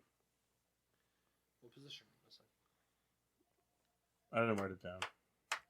Is he so short towards a quarterback? Oh, and Donovan Darius. Safety cornerback. All right. You fucked up, sir. So I picked Tebow. quarterback, running back, receiver, and then I picked a defensive end and a defensive back. So here's a big help for Paul. Brunell brought the Jaguars. I have the only good quarterback in the whole thing. Right. Brought him to AFC Championship in their first or second year, I believe. Excuse me. Blake Bortles went to an AFC Championship game. Oh, did he? Wow. And He had Actually, Super Bowl so did winning David cornerback Garrard. Jalen Ramsey on his team. David Garrard did not go to the AFC Championship. Todd Bowman did. He did not. Gerard went twice. And ESPN 2K5. He went to the. Your quarterback went to the special teams Pro Bowl. My quarterback was a Saint. Calais Campbell, all premier defensive player. He was the guy also known for hitting the helmet against his head and getting all bloody. Was he? I believe it was Calais Campbell. Brian Cushing. It was not Brian. No, Cushing. he was the one for taking helmets to the head and getting blown. I remember he headbutted a guy. And also, I take it back. Calais Campbell's the guy who gets slapped in the locker room That's by what the it trainer. Brian Christian got caught for steroids a lot. And good depth players. I will give Paul the 92. All right. Massey, you're going to do Kendall's. and I will give you your winning roster right here. Byron Leftwich, Keenan McCardell, Rasheem Mathis, Mercedes Lewis, and Rashad Jennings. You get a 4. Okay, that is not a fair. I'd like to give Kendall an 88.0. Byron Leftwich is a leader in passing categories. Keenan McCardell is also one of the receiving leaders for the 'cause Jaguars. This is what we all did. We all did Rasheed this. Mathis is perhaps the best secondary member. What's your beer review? Other than Jalen Ramsey. Rasheed Mathis had a lot of interceptions. Mercedes Lewis is perhaps the best tight end the Jaguars ever had.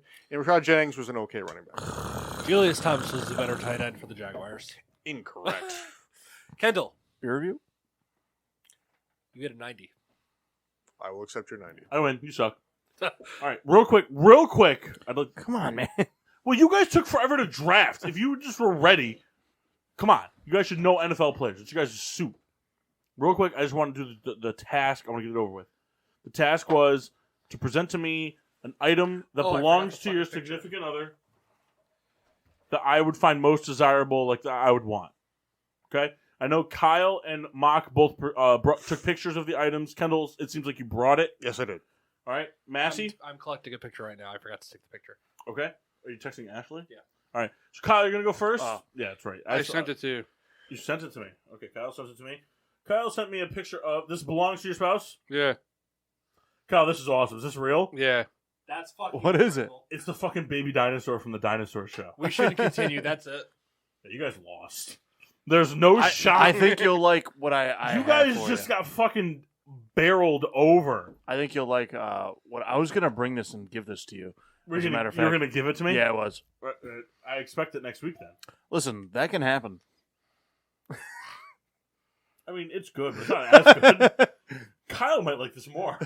Listen, I think that would look great. Is it power on? No, it's No. a painting of it looks pretty substantial of like a runner table with a teddy bear and like a heart and a flower vase, but it's also got 2 ducks on it. Oh, they're I mean, mallards. it is pretty. They're not mallards. They're not mallards. Learn your fucking ducks. South Canadian ducks. It's not a duck. So far, Kyle's. It might be a Oh, goose. yeah, 100%. That thing is awesome. Kendall, what do you got? Kendall, what do you got? I brought the Undertaker pop. You may already have it, but I thought it was cool, and it doesn't belong to me. How pissed was Rebecca when you told her that you needed to take that? She doesn't know. No, I listen. I was gonna bring underwear, but I remembered you're not me.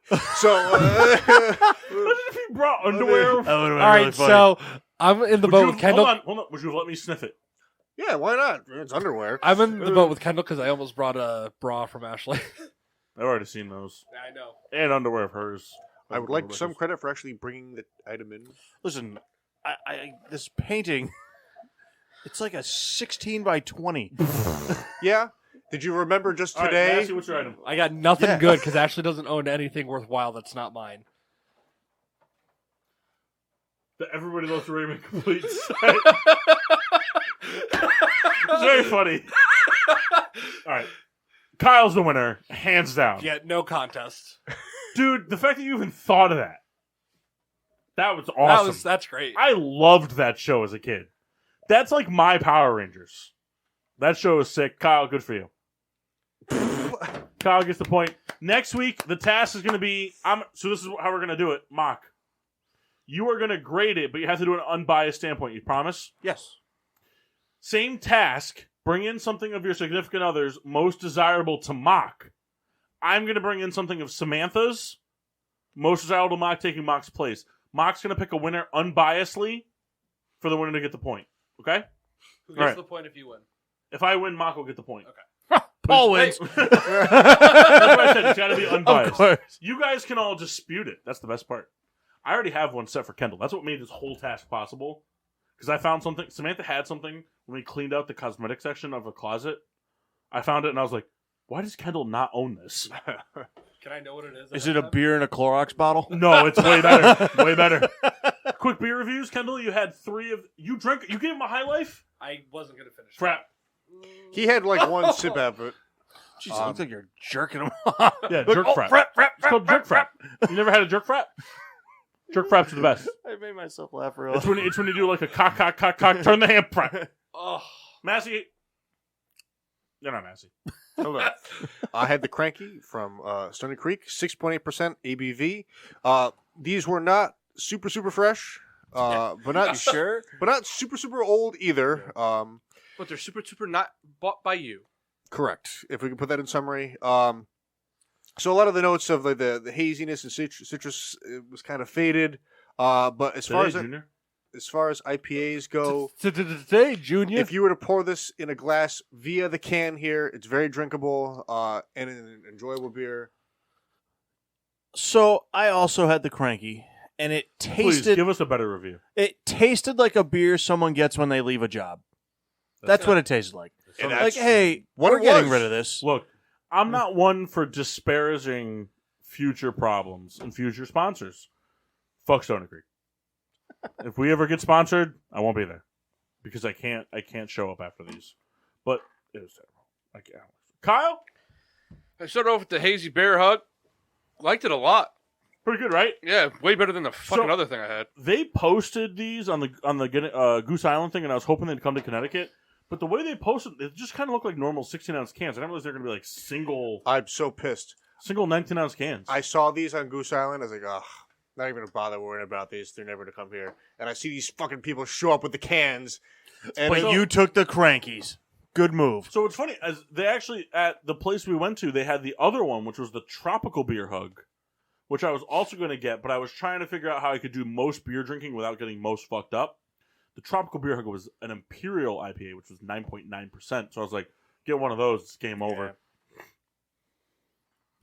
Kyle, how's your purple beer? Forever. I won't get it again. What was it? You got to tell us what it the was. Cosmic Paradise. From Sloop? Sloop Brewing. That's what, I thought he would like that one because he's a big Sloop guy. What are you looking for? I was going to ask Mark to take a picture of the cans. We stopped doing that. I want to start doing that again.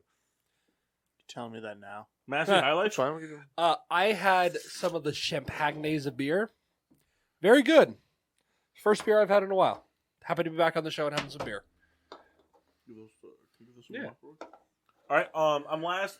First beer I had was the Fear Movie Lions for the start of the 50 beers across the United States edition. So the Fear Movie Lions hazy double IPA from Stone Brewing. Hold on, Mock. You got to add this one into the mix. Oh, all right. Quick. From Stone Brewing out of San Diego, California. It was extremely hazy, Kyle. I think you would like that beer a lot. If we find ourselves at that same package store, I think it's worth for you to get a can. I think you would like that one a lot. The haziness was there. It wasn't overly juicy, but you do like the haze as well. Very mosaic, very citra. I think I'm more a hazy guy than a juicy guy. All right. The concept was really nice. I liked it a lot. Definitely didn't drink like an 8.5% IPA, but it was very solid. I liked it a whole lot. I went in between to, excuse me, keep the beer going good. I drink a Bush.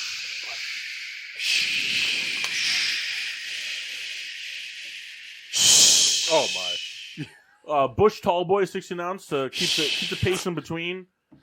Because the first one was an 8.5%er. Wanted to get the next one, which I also had the hazy beer hug. Kyle, I agree with you. I think this was a solid IPA. Really good hazy IPA. Not too bad. Not too strong. No, not too strong. 6.8% alcohol by volume from Chicago, Illini. This was a really good.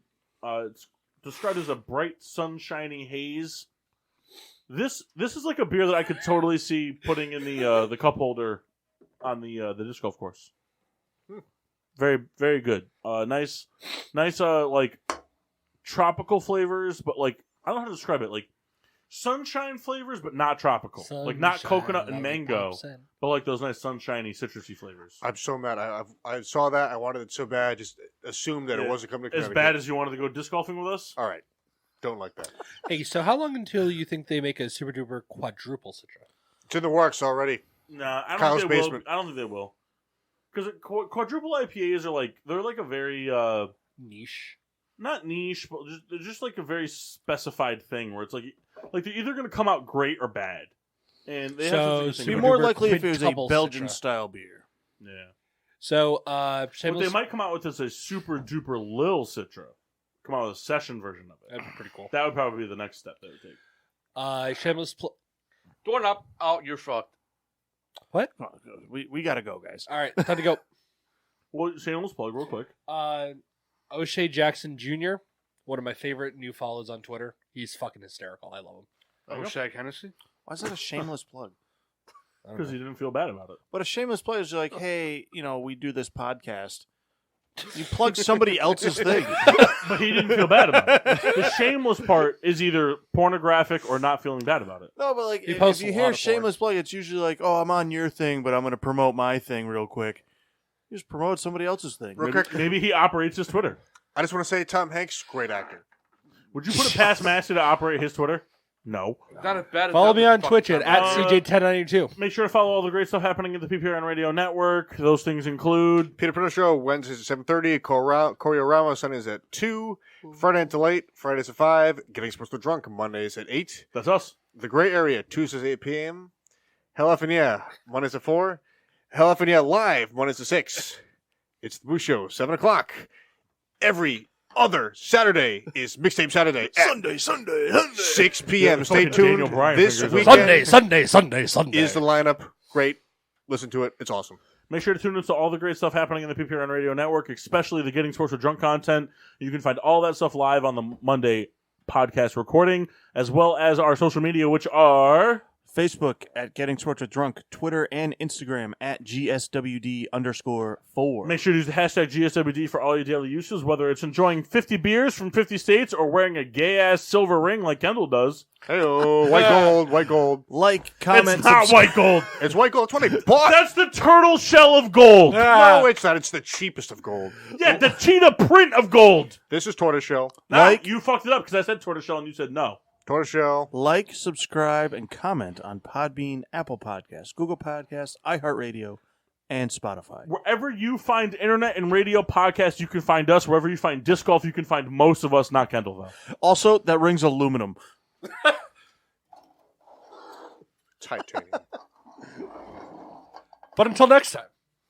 Yep. Closing remarks? No. Bye. Kendall? I gotta go. Kyle? Early. I gotta go. Yeah. Mark? But I'm mass.